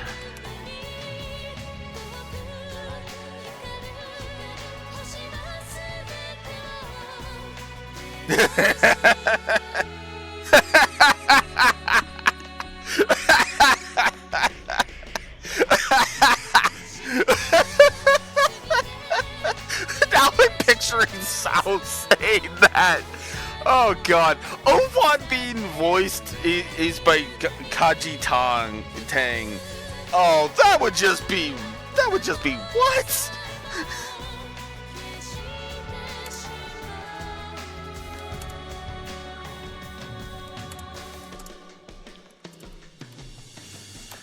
Okay.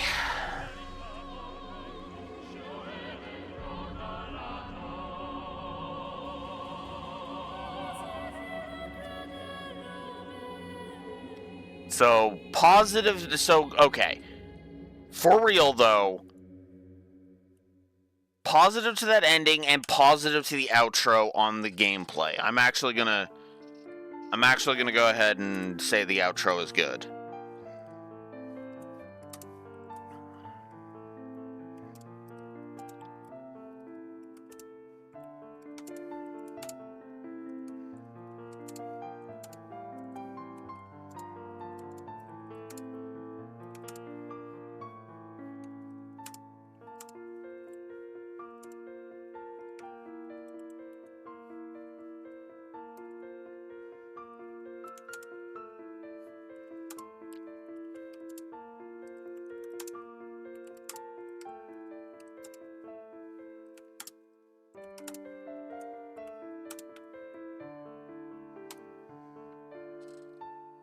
So there we go. But yeah, I don't want to close that because it is audit time. Here we go. All right, so here we go. Now, let's go ahead and we might as well judge the story now because.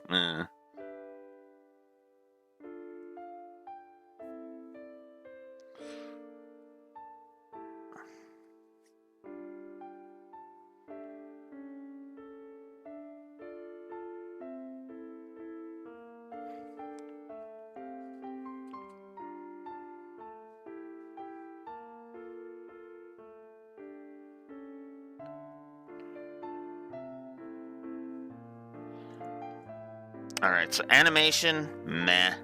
Atmosphere and tone, meh. Babylon 5 effect.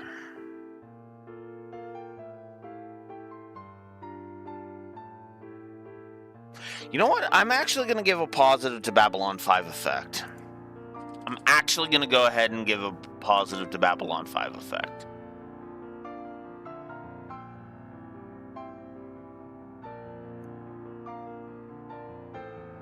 I'll put it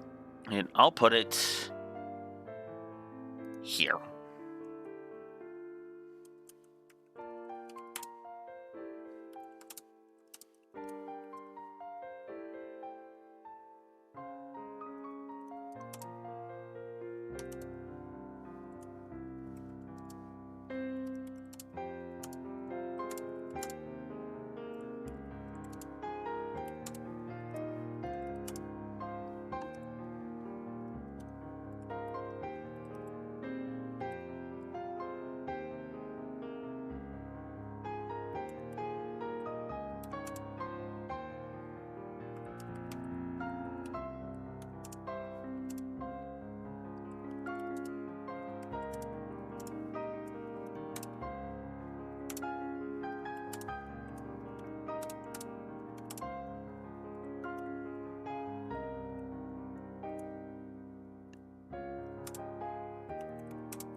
Once, there used to be a goddess statue here.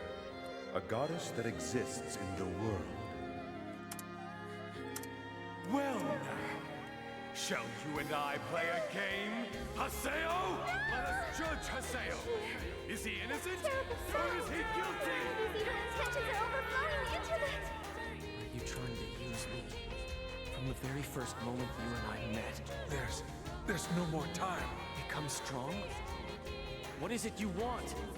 The last resort. No, I guess this was the only resort right from the start. Hold on. Is this it? Is this what you wanted the whole time? I know.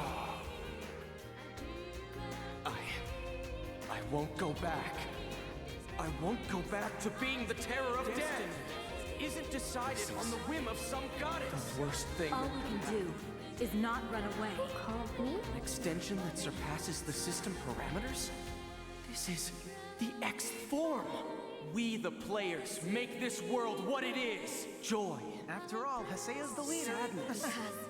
You resemble me. Love. What does a honeysuckle represent? Hate. I'll destroy that Haseo Hope. No matter what, I want to do my best in this Despair. world. Can you see the path, Haseo? All the feelings I've carved deep into the world are going into this one attack. Ovan! I won't run! And I will finish this once and for all!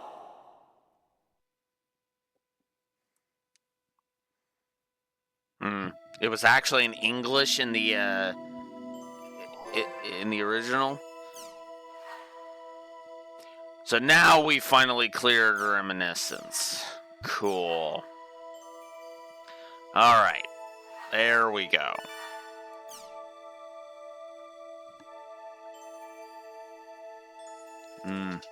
Alright.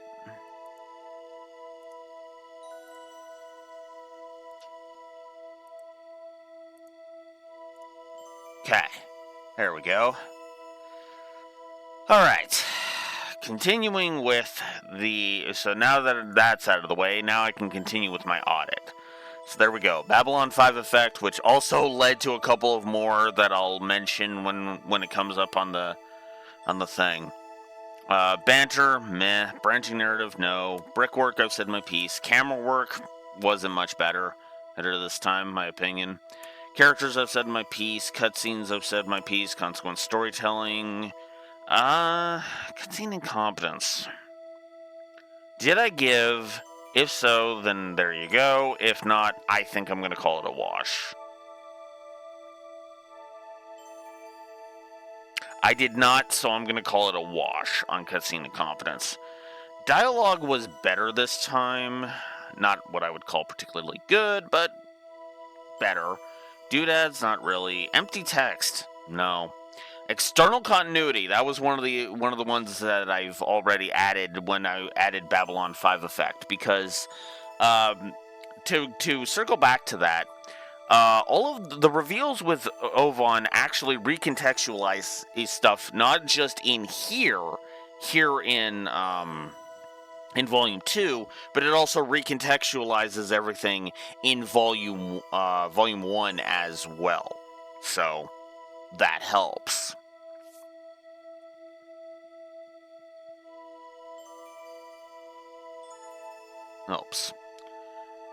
Fake drama? No. There was absolutely no fake drama in this thing. Foreshadowing.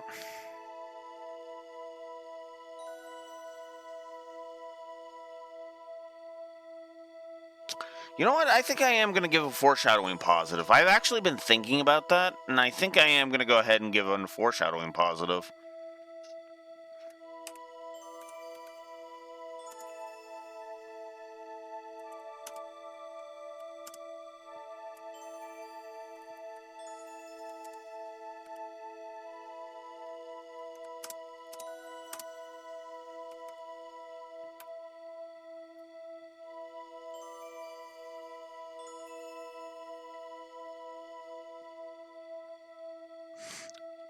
I would argue the main thing that makes me go ahead and give the foreshadowing positive is when he unlocked it against Tri-Edge's Trinity there. I kind of hinted at the connection between... That kind of hinted at it. You just don't realize it's a hint until the actual reveal in the next scene. Well, in the post-Sakaki scene. So, yeah. Humor. There wasn't a lot of humor this time, although it wasn't cringy at least. Integration and segregation, said my piece. Internal continuity was the other positive I gave, because yes, Volume 2's internal continuity is so much better. Oh my god, holy crap. Yep. Intro, I've said my piece. Lighting. Localization. Okay, I've been sitting on localization. I think I'm going to say wash. I'm just going to go ahead and say wash. Moments, yep. MSQ. Ooh, music direction. Ooh, did I give a music direction? That's a good point. Because I'm pretty sure I gave Volume 1 music direction positive. So we should do the same here.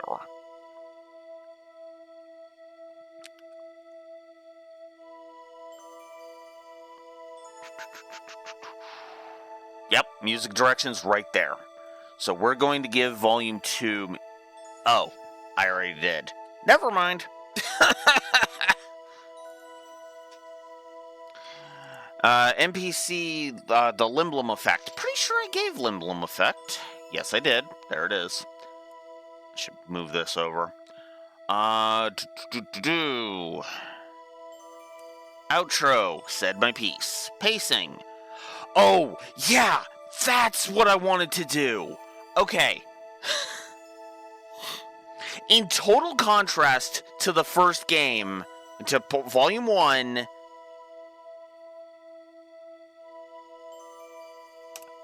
triple positive to pacing.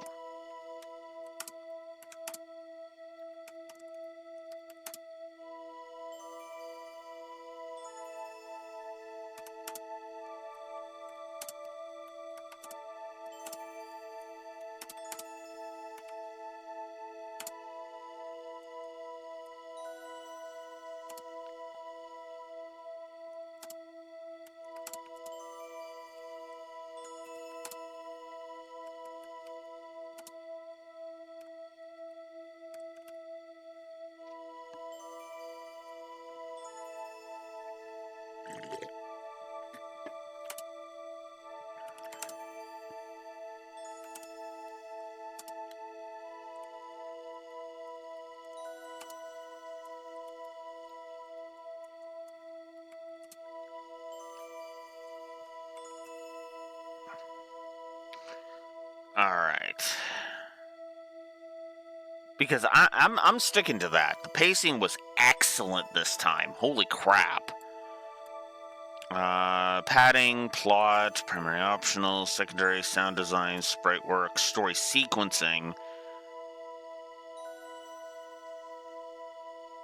Yeah, let's give a positive to story sequencing this time. Because the story sequencing has actually been... It has actually been on point.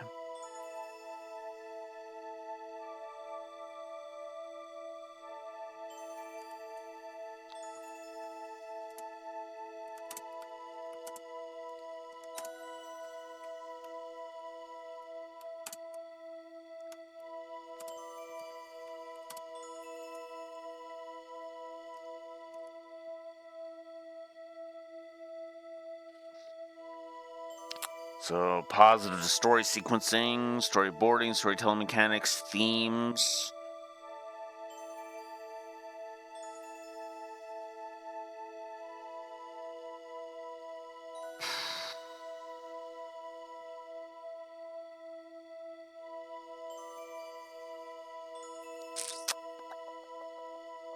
Meh. Visual continuity, visual storytelling. Visual storytelling I gave. Ooh, voice acting.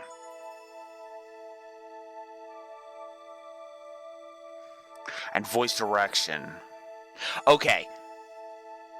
I'm actually gonna get up the voice acting positive.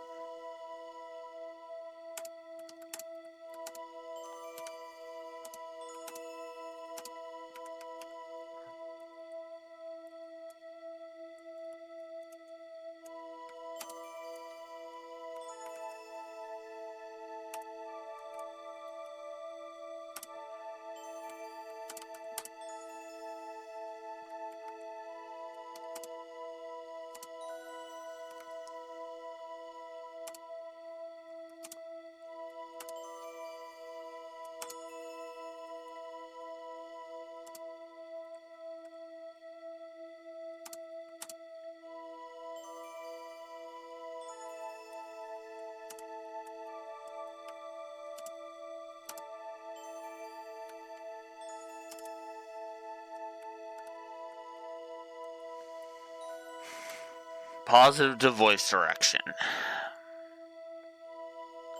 World building, I said my piece, and writing. Alright. There we go. So the audit did jack up the score, the story score. I'll say that much. Because we are ending with, altogether, we are ending with 58 story positives. 1, 2, 3, 4, 5, 6, 7, 8.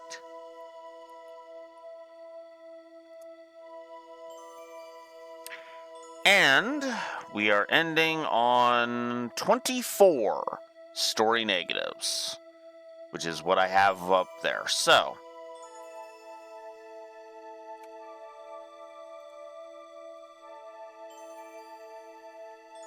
god damn, how's that for an improvement? That is plus 34 to story. I want you to think about that for a second. Think about how much of a vast improvement that is. I want to remind you that Volume 1's final story score was -5.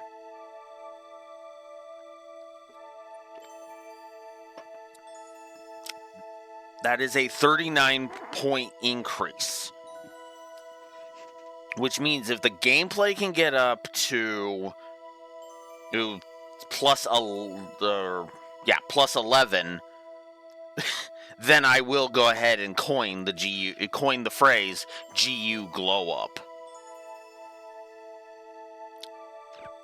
But for now, before we jump into the audit for the gameplay, we have a couple more things to go ahead and do. Specifically, we got to go through the final news capture stuff, which I suppose I should have done before, considering, this. So, all right, let's do that. Let's do that real. Whoa! What? Okay, we're gonna save that one for last, actually. Okay, that's a nation. We're gonna save that one for last. This village gets first civilian passenger. The first civilian to visit the now fully operational village, Yoshino Hinoshita, left from his outer space excursion today. Hinoshita was launched yesterday from the space base in Orlando, Florida, in the Space Shuttle Liberty, and is currently orbiting the planet. Numerous adjustments will be made to the orbit pattern as the shuttle continues to approach Village for docking. Hinoshita works for New World Oil as an office worker. Upon entering the Village Voyage 2017 contest held by a Fresh Bottling Incorporated and Whale Strike Limited, he was chosen from over 6 million entries to receive a ticket for a 2-week trip to outer space. Hinoshita had this to say in the days leading up to his departure. I first learned about the contest from a TV commercial. Just happened to have some extra postcards at hand, so I sent one in partly just for kicks. I was kinda nervous for the first couple of days after sending it in, but later I forgot about it completely, so I ended up hanging up on the guy who called to tell me that I had won, thinking it was a prank call. When he called me back, I finally realized that I had actually won, but it still didn't feel real at all. Now, to tell you the truth, it still doesn't feel real. The chairman of Whale Strike Limited Space Travel Planning Division offered the following comments. Earthbound travel is old-fashioned. Space travel will become a new choice of travel for the future. We plan to introduce moon tours and Mars tours in the coming years. Up until now, the idea of space travel has been relegated to science fiction, but the day when any of us can take a quick jaunt to the stars may soon no longer be the stuff of dreams.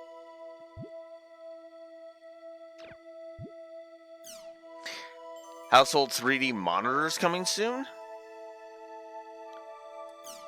Toho Electronics Incorporated announced that they have succeeded at creating low-cost 3D television, while still on the pricey side at $10,000. I'm not even gonna touch that. It is an undeniably large step forward from the current $30,000 plus models. Okay, I'm sorry, but if you're gonna spend $10,000 on a TV, that's insane. The most I've ever spent on a TV is $700, I want to say.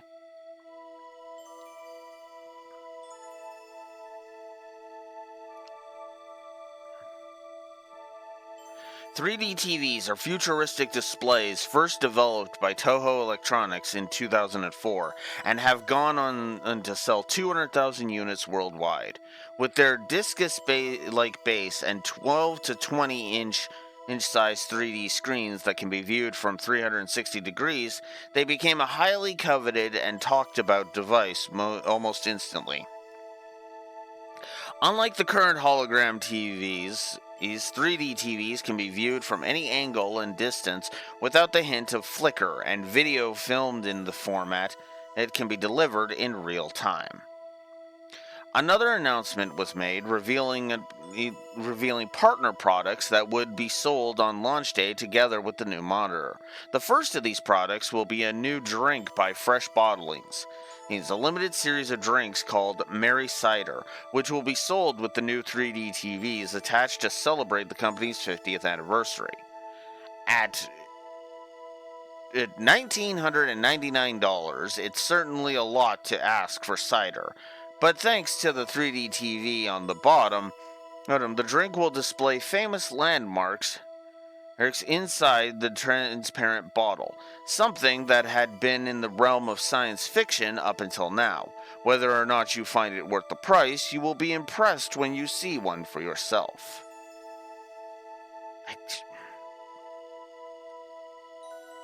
Even though Toho Electronics has succeeded in creating a low-cost 3D TV, they refuse to rest on their laurels in the coming months and years. They said that we can expect to see factories devoted entirely to 3D TV production, the establishment of 3D TV-only stations, and all new 3D TV movies.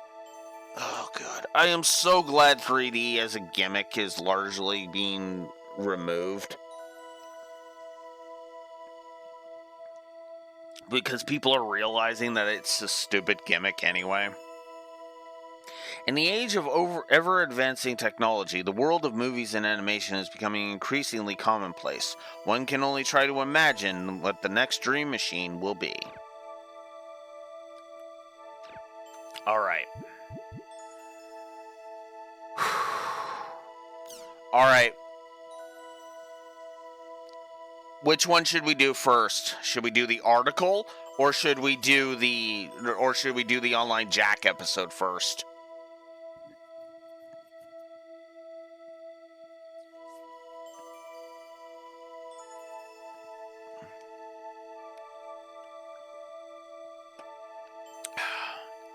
That is my question.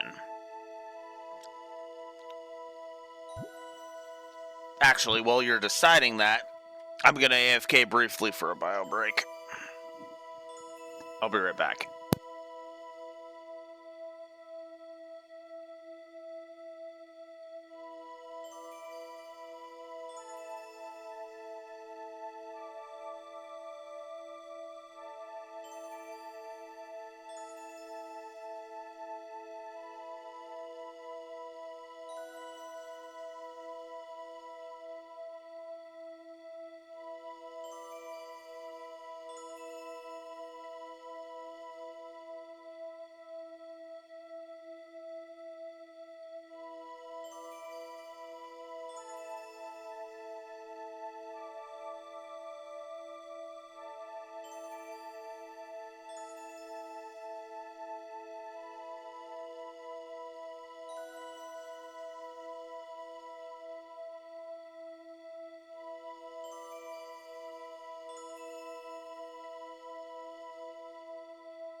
There you are, Raxor.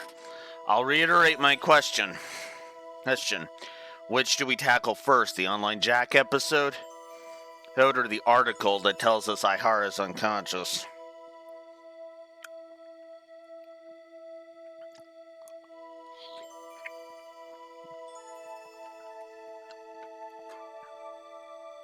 Yeah, we're doing both. It's just we'll start with the Online Jack episode.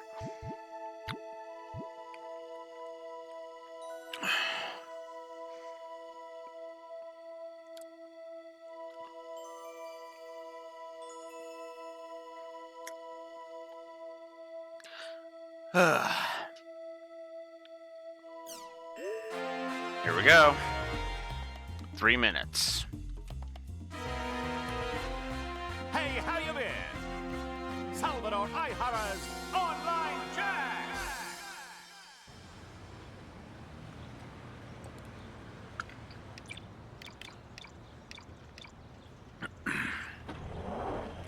Five seconds. 3, 2. Hello to all you Online Jack viewers. Thanks for watching. My name is Michiru Tajima, and this is a special report. As you already know, 6 of my elementary school students were treated here at Takayuma University Hospital for suspicion of having contracted a disease known as Doll Syndrome.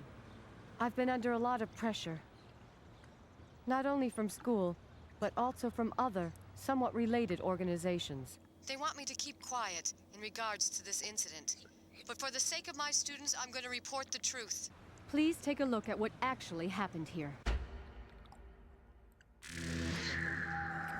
No! Stop!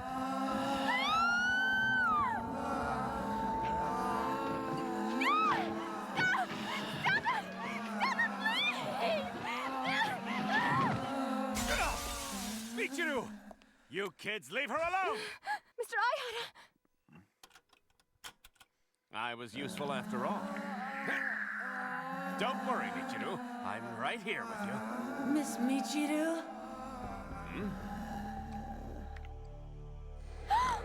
Toru? Toru Uike! Don't tell me you're Sakaki. The time has nearly come for me to release the great power from the online world to reality. If the casting is indicative, then that's Bordeaux. You'd better stop teasing adults like that.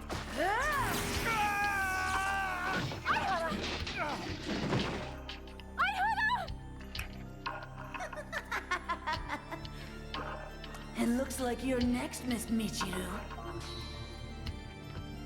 Kids, please! Come to your senses! No! Stop! Hey, what are you kids doing? Just when things were about to get fun. Such a boorish crowd. After that, the children disappeared, and Mr. Ihara was rushed to the hospital. This is not a made-up story. This bruise is proof of what happened. They were so strong. You'd never believe they were children. I mean, how could that happen?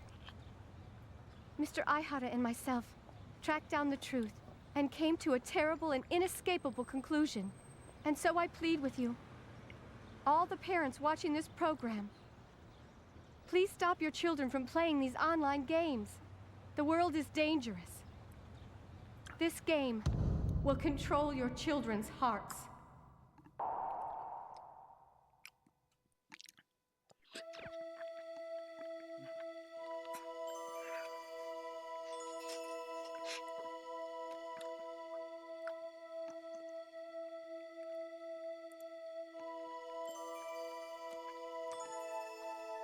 So,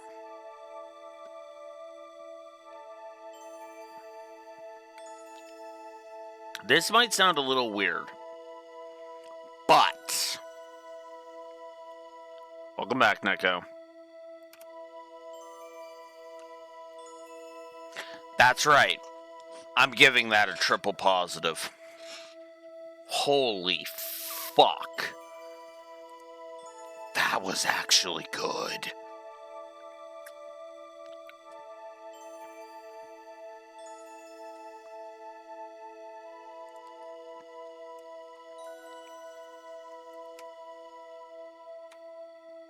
Episode 6.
Oh.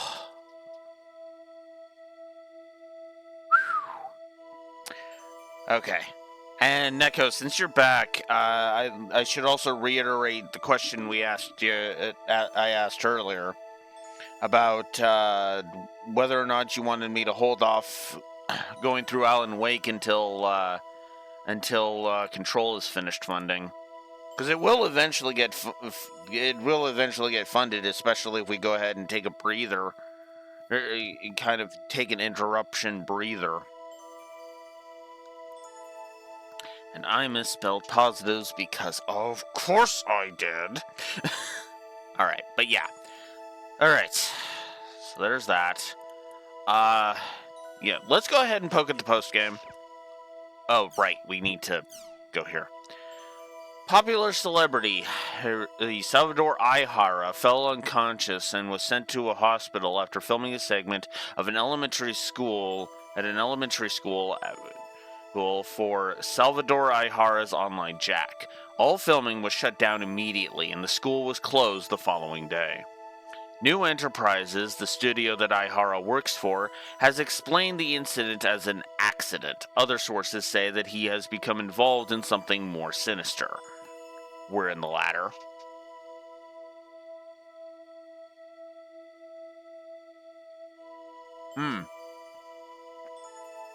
We can do that, actually. You know what?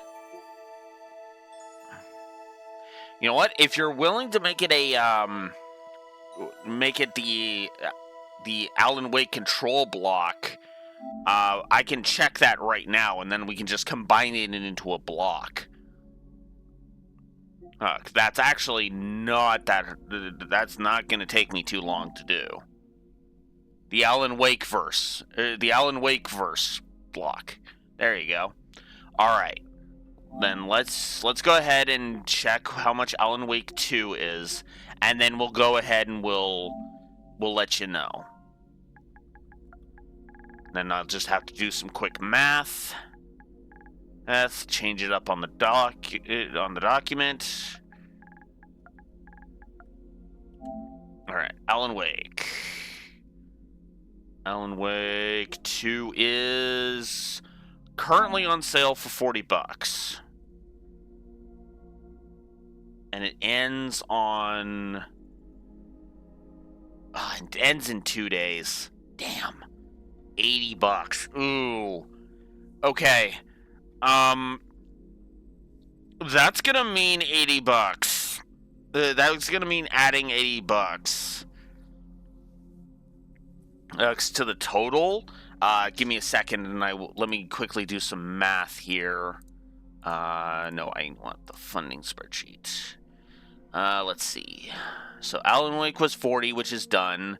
Control was 55. So 55 plus 40, yes. And then add another 80. That's a total of 175. And then we minus 90 off of that. Okay. That is going to push Alan Wake and Control out of this block. Okay. Neko? Because that means that means that instead of being one sub away, it would be $85 away. If you're okay with that, I'll set it. I will go ahead and I will set it up like that, and we'll add Alan Wake to the list. But this is why this is why I want to explain myself and the logic in the thinking. Now, as compensation, because a run you were going to do, we were going to do for you, who kind of got shoved back, you get to decide which game we do next as compensation. Are we doing? Are we just going to go ahead and jump straight into Dio Field Chronicles? Or are we going to take a side detour and revisit Magvel for the Fire Emblem Sacred Stones revisit? That I am putting in your hands because, again, your run is what's getting effed over here. Well, effed over by being pushed back, but still.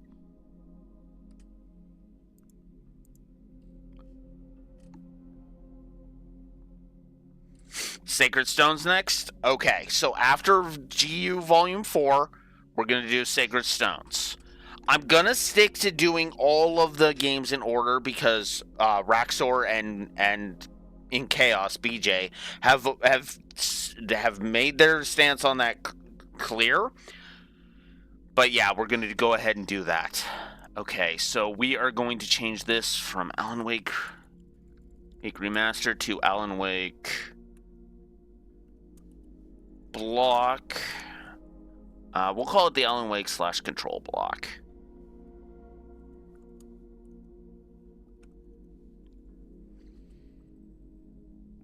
Which means I'm gonna nuke Control off of there. Change this to, what did I say? The 175. 175, and we will say that Neko has put 95 towards that block. Or, no, 90 towards that block, excuse me.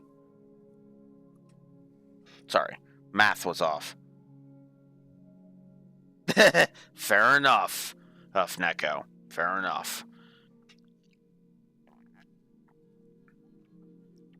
But and I'll just go ahead and be perfectly blunt about the reason and about why I'm discussing that. and letting you decide is because you're the one that put actual money towards things. And considering that I'm living in a country where the economy is kind of, what's the word I'm looking for? Kind of being crapped on right now? Yeah! Money is not something I like to joke around about.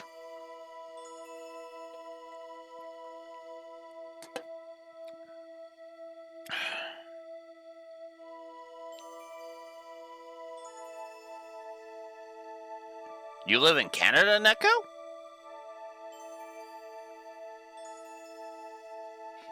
I did not know that.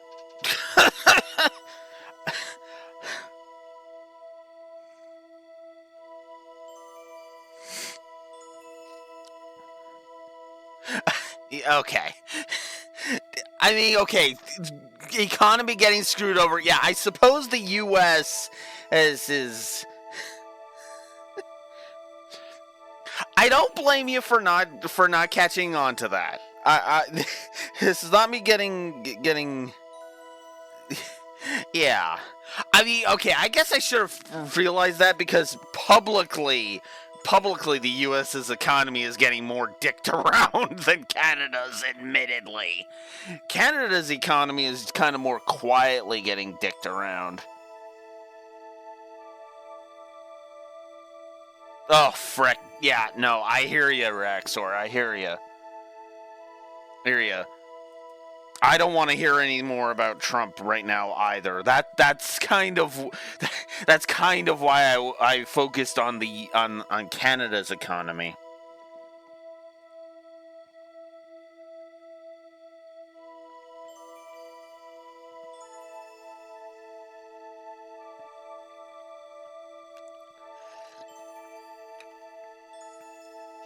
So, now I gotta adjust the books, so give me a second here.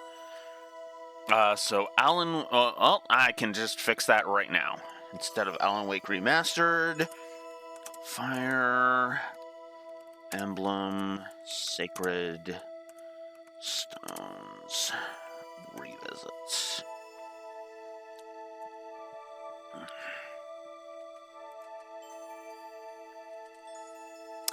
Alright, awesome.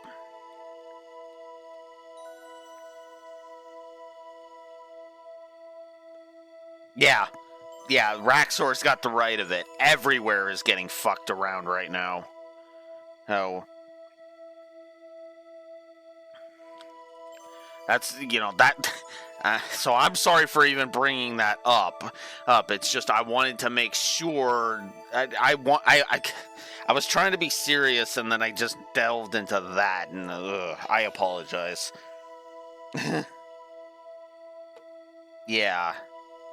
Yeah, it's, I don't blame you, Neko, is the point. But that's also why I want to make sure that people are not, that people understand where their money is going and, what they are, what they're putting it towards. I like to be honest about what's happening, right? It's also, it's also why I try to be as open about, my situation as possible so that, if, say, I get screwed over, I want people to understand, oh, this is what happened. So, anywho, whatever the reason, the entertainment industry is in a state of panic over the hospitalization of one of its most popular stars. With the release of his new movie, Salvador Ihara was thought to be more successful than ever. Does this mark the end of his amazing luck? God, I hope not. And there's the thing. Oh, it's a full-on thing. So, Online Jack is a popular online show that is famous for its ambush-style reporting. However, this aggressive journalistic method has a large number of detractors, with approximately 30,000 complaints leveled at the program every time it airs. These complaints include, they go too far, they're too rude, and I get sick whenever I watch it. I mean, considering how much of a perv Ihara acts like on Online Jack, yeah, I can kind of understand that latter, her statement. However, the show also has its share of fans, as people send emails and other messages of support like, "You did a great job," and "I feel relieved after watching it." In particular, the famous Operation Make Prime Ministers Satoshi Lao was Satachi Ichi laugh made a huge impact in the entertainment industry. The episode that made Online Jack famous. In it, Ihara, who nobody had heard of back then, barged into the Prime Minister's home and proceeded to do imitations and make other jokes right in front of him. Hello, everyone. Last night, popular entertainer Salvador Ihara fell into a coma and was rushed to a local hospital unconscious. The reason behind his condition has not yet been disclosed to the public. However, Ihara's agency, New Enterprises, said that they intend to release the details of this incident in a forthcoming episode of Online Jack. Actually, okay, so it actually would have made more sense. It actually would have made more sense for us to do the article first. Ouch. My bad. I didn't know. Okay.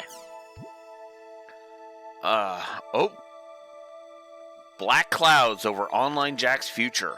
Criticism against on the popular on the Jack mounting after the controversial Phase 6 episode. 6th episode, which was aired several days ago. Criticism against the popular online show Salvador Ihara's Online Jack is mounting at a rapid pace. This is the same program that has had complaints leveled against it for investigating in politicians' houses, celebrity parties, slums at night, and even the police without prior invitation. The production staff for the show has been known to say that we only get criticized because we're good, and have even appeared happy at some of their complaints. But this time, it appears that criticism is so strong, the show's existence may be in very real danger. The reason for the complaints stem from the recently aired episode 6. In that episode, Ihara broke into an elementary school to investigate the cause behind Doll syndrome and ended up destroying school property and broadcasting the names and faces of 6 young Doll syndrome patients to the internet without permission from themselves nor their guardians. Furthermore, the six children's teacher is facing serious trouble for allowing the invasion of the school to happen and for recklessly blaming the online game The World R2 as the cause behind Down syndrome in the broadcast. Admittedly, I can see why she's getting pushback for that. Although, one, anybody who saw Online Jack episode 5 knows she literally told them, no, you stay outside. Hey, well, I go and look into this, which was dumb, but whatever. And two, it's like, yeah, circumstantial evidence, you know? The local board of education suspended the teacher for 6 months as their chosen disciplinary measure, but the parents and guardians of the 6 young victims soon declared that they considered the punishment inadequate and are seeking that the teacher be barred from ever teaching again. Except she was trying to get them to come back. Heck, she was trying to save them. God, I fucking hate people. This is not bad writing, this is realistic writing, and that's why it pisses me off. But it's not slamming my too real button like Sakaki was. That's why I declared that triple negative for the gaslighting. Hitting petty, by the way. Because I knew the reason why I was wanting to give that triple negative. It was slamming my too real button. Which, by the way, yeah. Yeah, that's... Expect that button to be just, like, fucking mashed like mad if we ever review Persona 5. Oh my god.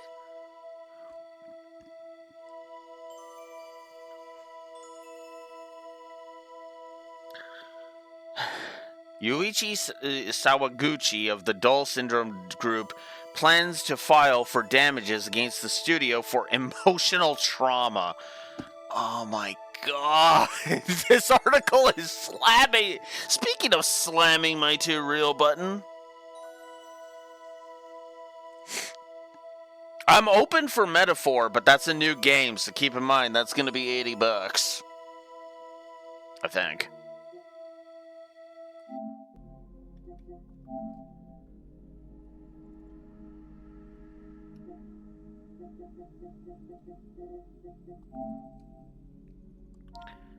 Metaphor.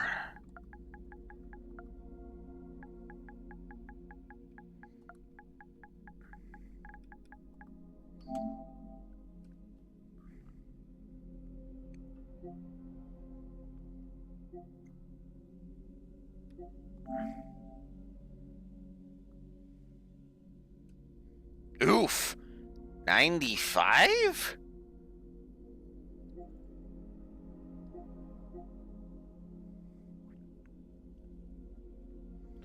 Oh, Jesus. Okay, even if I went for this, I would only charge the 95. I'll just go ahead and be honest about that. I would only charge the 95 because that would just be mean.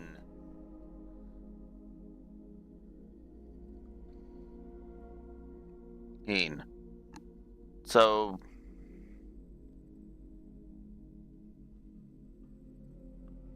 yeah, because it's just costumes at that point.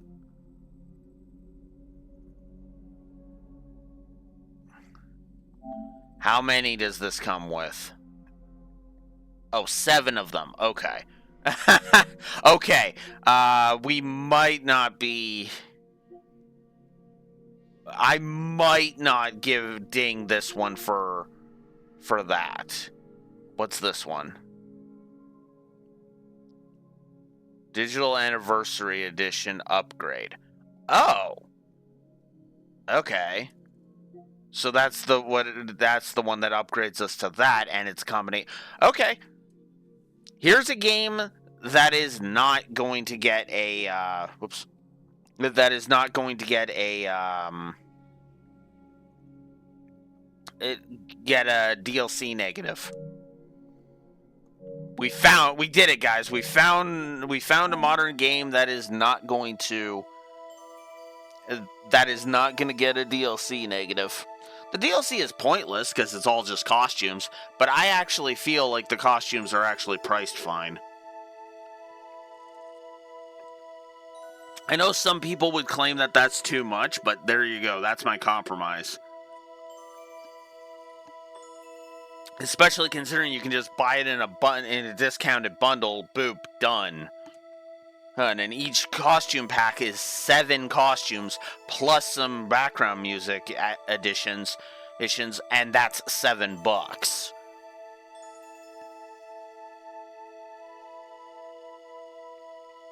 I don't care if they're lazy designed. I'm not gonna give it's not a positive thing. That's more of just an absence of a negative. An absence of a negative, in my opinion. That's all. Just an absence of a negative. But anyways, Mr. Sawaguchi personally told our writer that Dull Syndrome patients and their parents are suffering from this illness every day.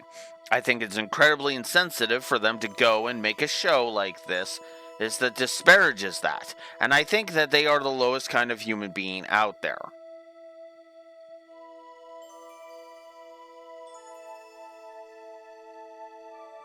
Okay, so the teacher... You're claiming the teacher faked that injury, in other words. You're claiming me true... Oh my god. It's just it's just continuously slamming it. God, I wish I had my clicker. I knew where my clicker was.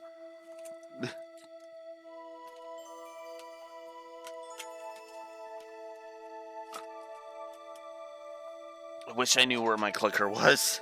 God damn it. This article alone would be at 10 clicks already of the to real button. I'm just gonna go ahead and be honest about it. God damn it. We are so good. I'm so gonna have to make sure I get some more clickers so that I can have a to real for if we ever do Persona 5, because that one will be the to real and one will be the for real counter.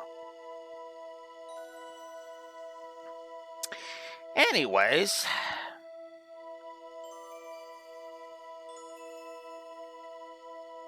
an Elgato foot pedal. All right, you know what? Let's look that up. Elgato foot pedal.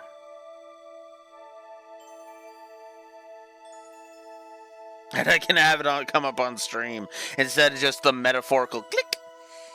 That's actually kind of a smart idea. I'm with that.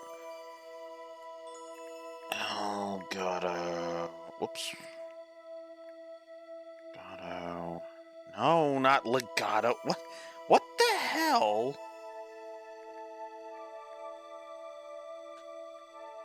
Elgato. Foot pedal.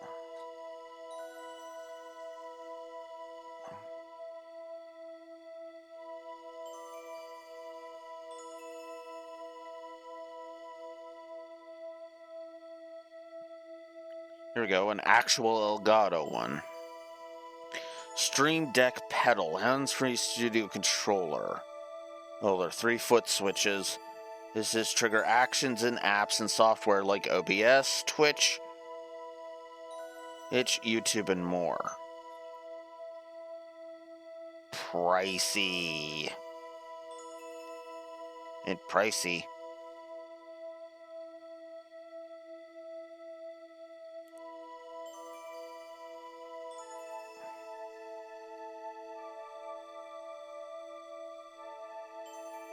Okay, and then we'll have to see how that goes. Pricey, but something to consider. Anywho.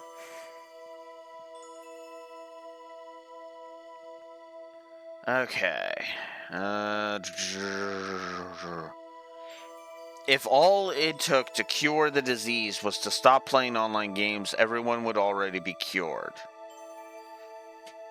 Oof. We hope that this show never gets produced again. Under attack from every front, the producers of Online Jack still insisted that everything we reported was true and show no signs of apologizing. Near Enter Incorporated, which broadcasts the show, was shocked at this attitude. Depending on how things progress, they may decide to stop carrying the show for good. Supported by Salvador Ihara's fierce personality, Online Jack has always stuck to their audacious guns and somehow made it out alive. Many wait to see if the show can survive this latest crisis as well.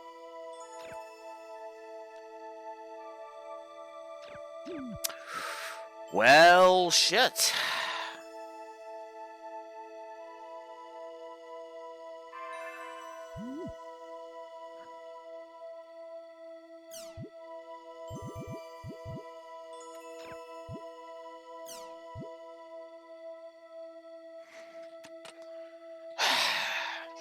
You're really gonna do this to me, game? You're really gonna do this to me? Alright, fine. Positive to story for that article.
This stream is this stream has me being the most the biggest the most the closest to being a full-on copycat of lore ever. Because I'm like, I did the audit for the thing. That's usually why I put the numbers on the HUD to just kind of indicate, okay, the story is audited and ready, and the score is locked in. Yeah. God damn it. So, and that means that the difference between Volume 1 and Volume 2 score is sitting now at 43. Which means if the gameplay can get up to +7, that's 50. That'll mean that the final score for Volume 2 will be 50 points higher than Volume 1. Yeah.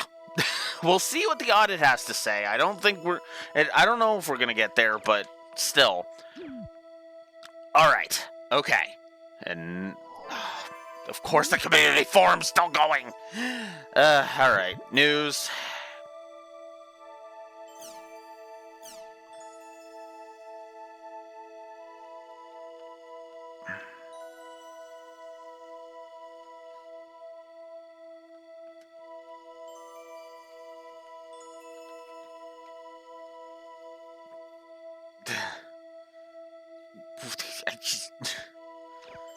Okay.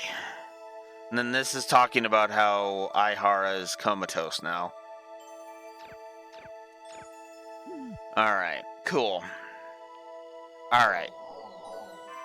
Let's poke it post-game and then move on, shall we? Special words.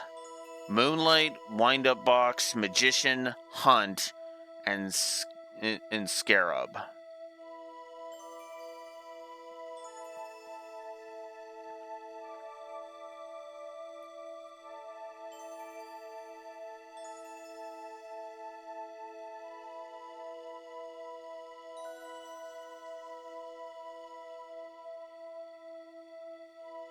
Doppelgangers will appear, except for bike mission areas.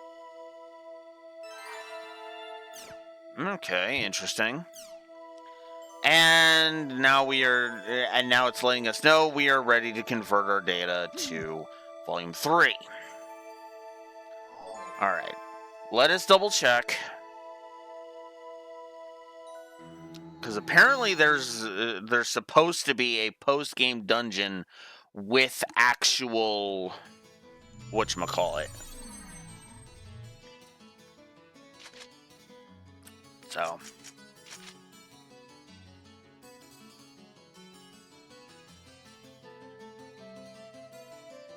to be concluded in Volume 3. Okay. So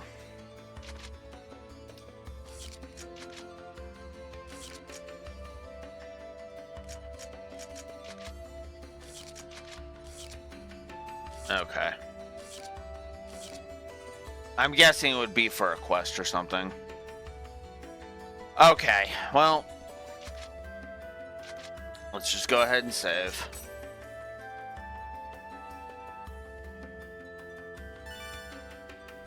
Yeah.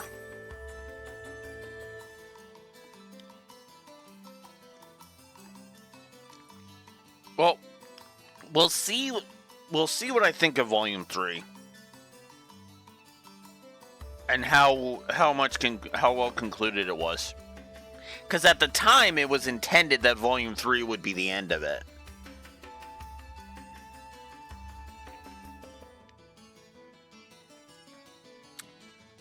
So.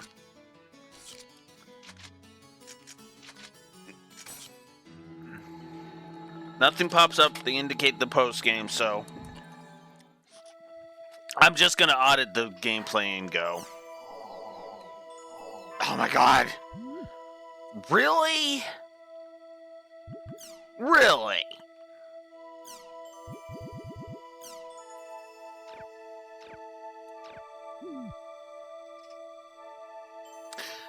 Anyways, now that we've done that, let's get some background music going here.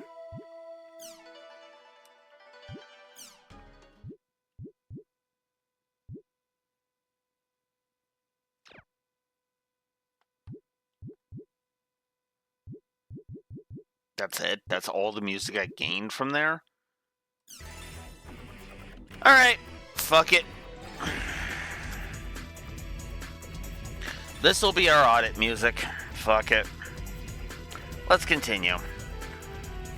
Alright, so now that we've audited that, let's move on to the gameplay now.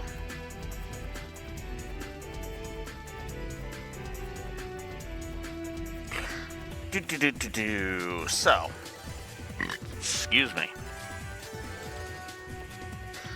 All roads lead to Rome. Nope. Animations. Actually, that's a good point. Did I give the combat animations a positive?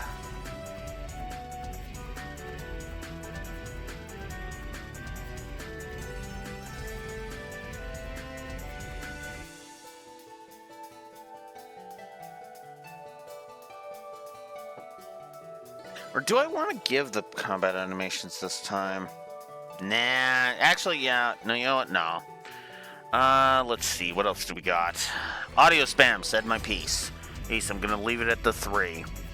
Alternate leveling mechanics. Not really. Backtracking. There really wasn't that much backtracking. I mean, there was a little bit towards the end, but otherwise, no. Bestiary. I don't think there is a bestiary, is there? Hang on.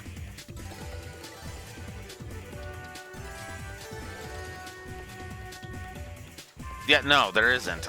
No, yeah, that's right. There isn't one. Bosses, I said my piece. Bugs, builds. The built-in cheats, I gave the triple positive for cheat mode, which we're probably going to give the volume 3 as well. Choices, co-op, core combat. Actually, speaking of core combat,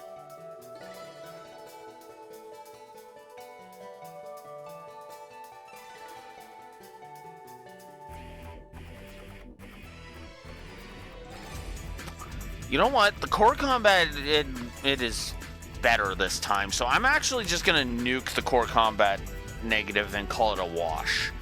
I think that's what I'm going to do. Addition via subtraction. Funny how that works. Core mechanics, cosmetics, crafting, crashes. We only had one crash. That's not enough to give a crash as negative. My minimum, honestly, for crashes in order to give it a negative is 3. If it crashes 3 times during a run, then I'll go ahead and give a crash as negative. But if it just crashes once, no. That's a freak accident. Once is an accident. Twice is a freak accident, and 3 times is a pattern. That's the way I like to look at crashes. Difficulty and curve. Curve, said my piece. Difficulty options. Durability doesn't apply. Encounter rate. Encounters. I mean, they were better. Enemy design. Enemy AI. Enemy variety. Actually, you know what? The enemy variety was actually better this time. Did I give enemy variety?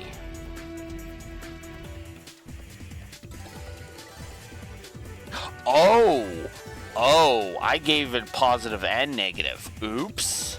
Alright. Never mind. Never mind on nuking the core combat negative, because I gave it a negative and a positive. Okay, no, that makes sense. But let's go ahead and give enemy variety a positive. Positive while we're here.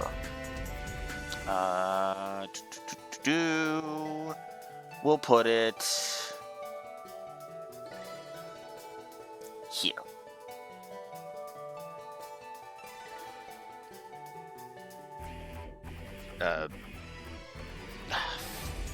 God damn it.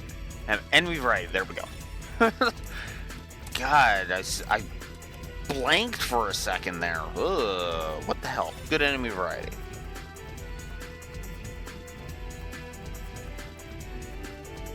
$1,000-year door. Yeah.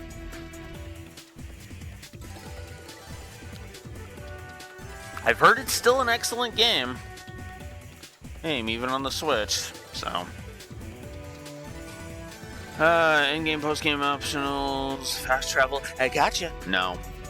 Graphics. There was absolutely no grind, which is just knucking futz to me. Guidance and flow of exploration, hubs and towns, the HUD, I've said my piece. Hyper beam / hyper fail moment.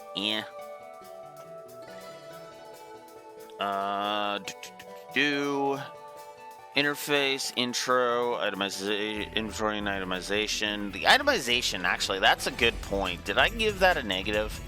Because if I didn't, I need to. Because the itemization is kind of bad. Yes, it is. Okay. Yeah, and my example was very simple. That time I got a level 24 Lance, and it's in a level 50 area. Like, are you fucking kidding me, game?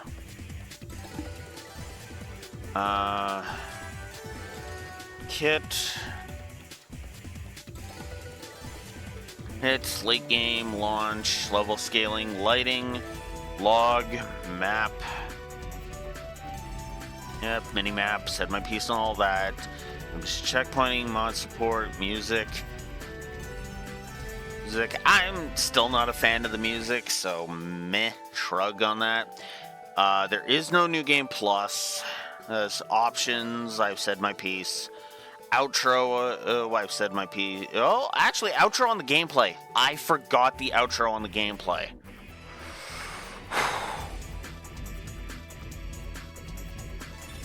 Positive. I'm gonna give the outro on the gameplay axis a positive.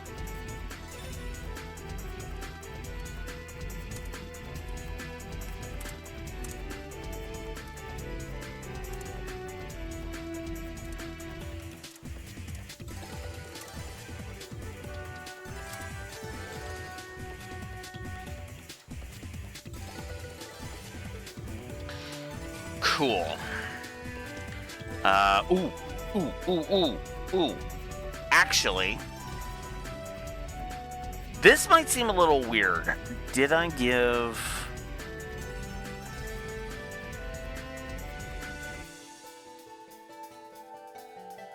Okay. Yeah, pacing I gave 1 -2. I stand behind that. I'm not going to give any padding negatives. Adding negatives, I don't think. Party AI, I've said my piece. Penalty for failure. Power progression curve. Oh yeah, power progression and difficulty curves. Are those at 3? Yes, they are. Okay. Quality of life features. Replayability. I'm actually going to go ahead and say replayability and viscerality both.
Now let's make sure I'm not double dipping on this. Yes, and yeah, I'm gonna add viscerality to the mix. Raspberry Jam, respec, save system, seconds and minutes, secondary song, sound, terrain, traversal, tutorialization. Yeah. Unintentional skipping, unskippable cutscenes, viscerality I just gave, visual distinction, walkthroughitis, Yoshi drums.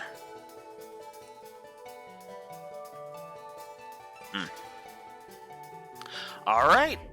Well, yeah, that's where we're at. So, the gameplay ended up net positive, believe it or not.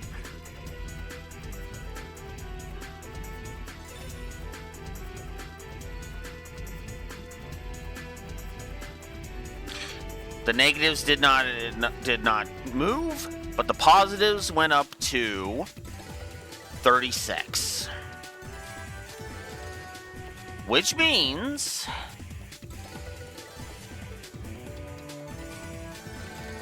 that there is weird noises coming from upstairs. Which means our final score for .hack GU. I mean, that was guaranteed at this point, unless the audit really badly added negatives, Raxor. I mean, like, seriously, that wasn't in question, because the story score we ended with a plus 38 to story. But we did actually end net positive even on the gameplay, just barely, at plus 2. Which means we have a final score. There's my final score thing. Which means our final score for .hack GU Volume 2 is plus 40. Does that track for me? Yes. That actually does track for me.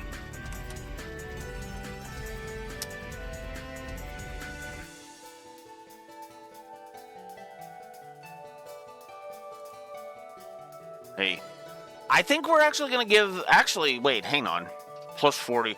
It was minus 15.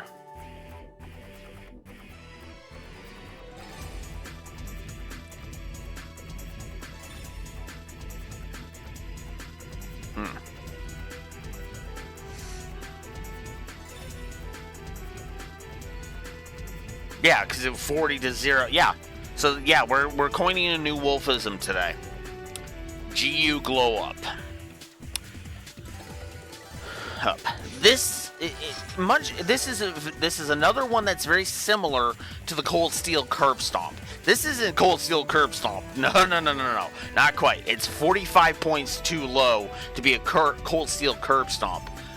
But this is definitely what I definitely want to coin a new phrase today, because this is 55 points higher than Volume 1, because Volume 1 sucked,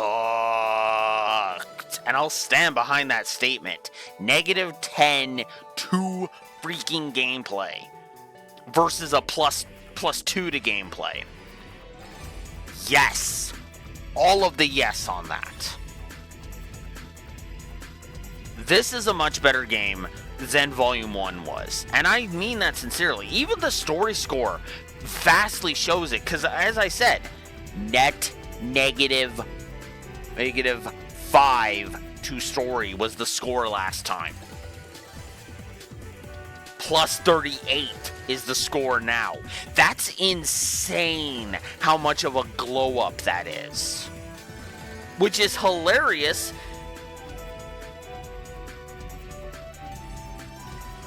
Now I need to actually take a look at something, because there might actually be a few games that are going to retroactively get a stamp added to them now that I'm thinking about it. Hang on, let me see. Let's see. So Sky 1, so Sky 2 would get this stamp. Let's see. Azure would get this stamp. Which is hilarious.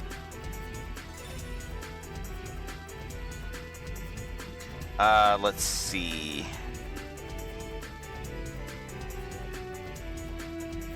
No, Reverie is Cold Steel Curb Stomp. I'm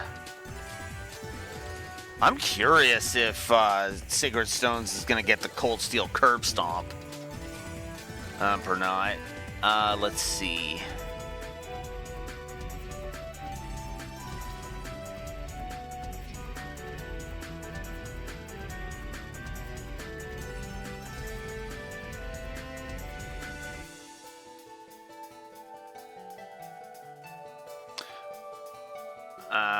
If a 5 wouldn't quite make it. If a 5 wouldn't quite make it. No, FF9 is Cold Steel Curb Stomp. Final Fantasy X-2 gets it.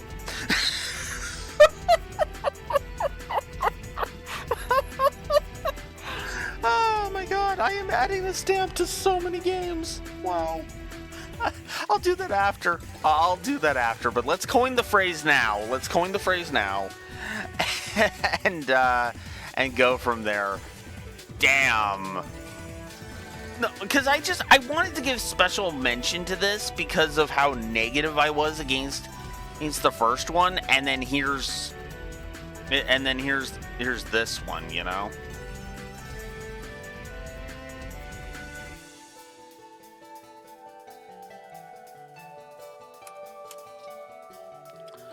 Alright, so we are going to call this the GU Glow Up.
You're right.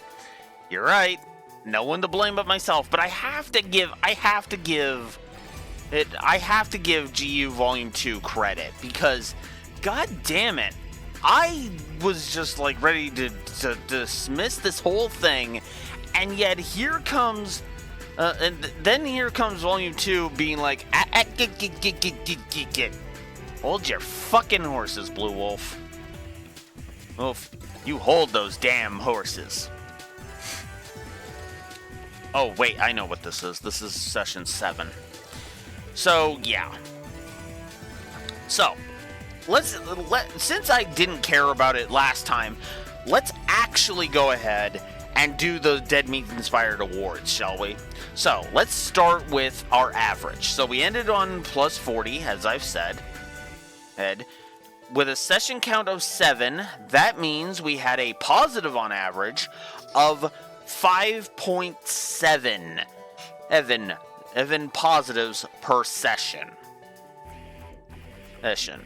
In total contrast, as to roughly 2, well, you know what?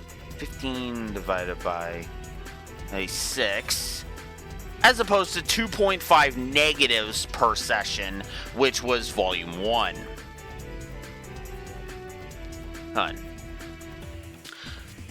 And since we actually have party members this time, I'm gonna go ahead and give the Excalibur Award for Best Party Member. As weird as this is probably gonna sound, and because it's not just in gameplay, you might look at me crooked for this one, but Endurance. As much as I know that might raise some eyebrows, Endurance always kind of felt like his journey was kind of cool, and he got the biggest laugh out of me. out of me with that whole he's devoted to Haseo thing. Plus, that save was actually kind of awesome, in how extra it was.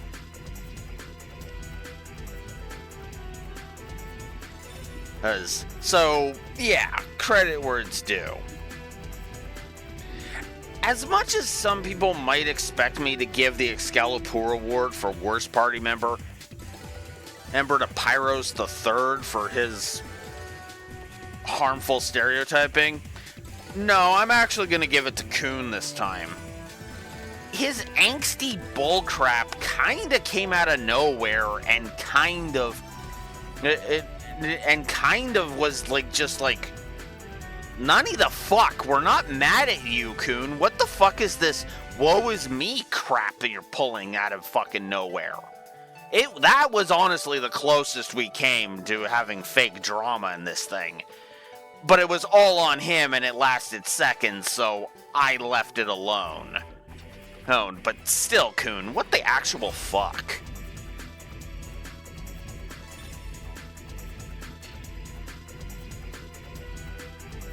Look, I'll give the Golden Masamune for Best Villain to Ovan. That twist was awesome, and I will not hear words to the contrary.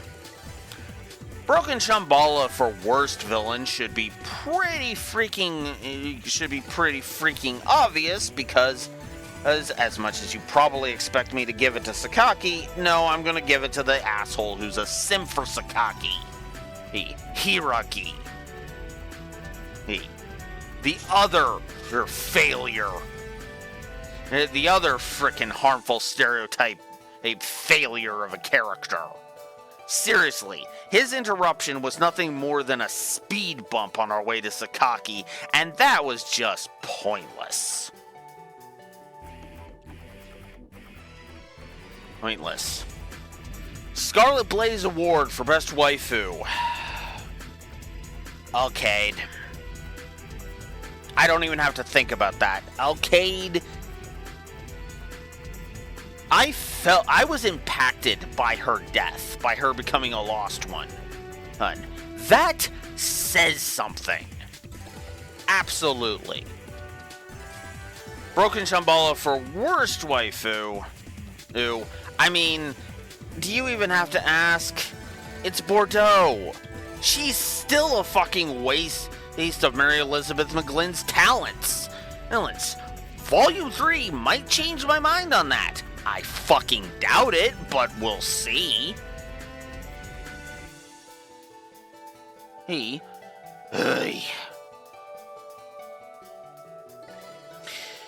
Dragoon for Best Husbando.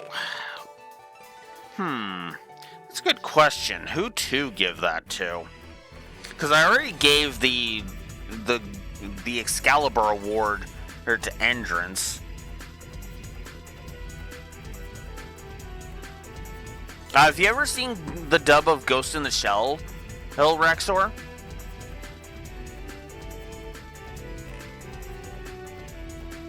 Because I really don't know. Okay. It was the voice actress that played Hope's mom in FF13. That's the same voice actress. And she was played Major Kusanagi in the English dub of Ghost in the Shell. And that's kind of the reason why I'm so mad at both Nora Estheim and Bordeaux, because they are not characters worthy of her, in my opinion.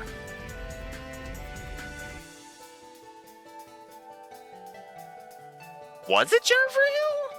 I could have sworn that was Mary Elizabeth McGlynn. Hang on. Double checking. Because that does not sound like Jennifer Hale to me. That sounds like Mary Elizabeth McGlynn. But let's double check that. Just so that I don't say the wrong thing. Okay, where the hell are you, Nora? No, I'm right. Nora Estheim, Mary Elizabeth McGlynn. Set it in the credits, too.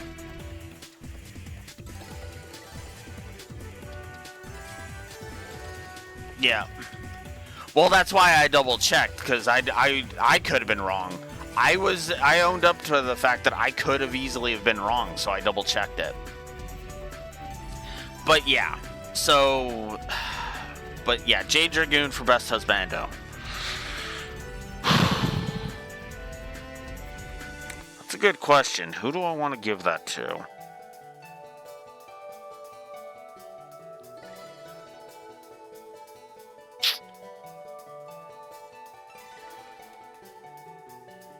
Trying to think of other male characters I could give that to.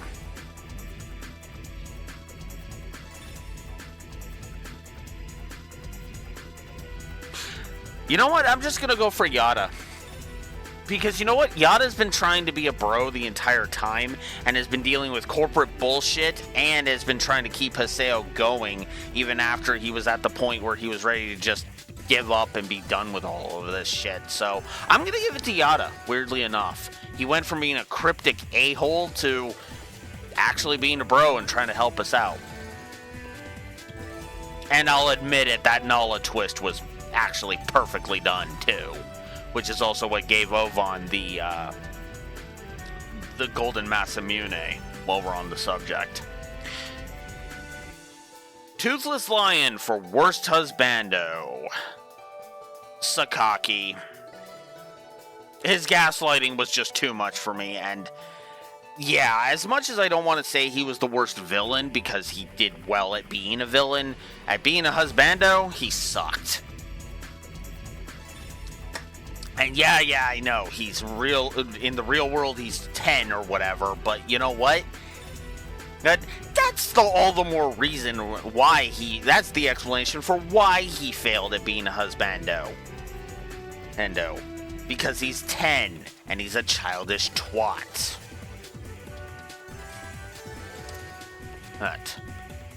So there we go, and that's it. Dot Hack GU Volume 2, ladies and gentlemen. I was hoping it would be better, and holy fuck did it deliver. Well, that's why he's the worst example of a husbando, Raxor, because considering him a husbando is disgusting from a moralistic perspective, and he failed to even pretend to be a good husbando. And from an actual in-character perspective. He fails on both counts.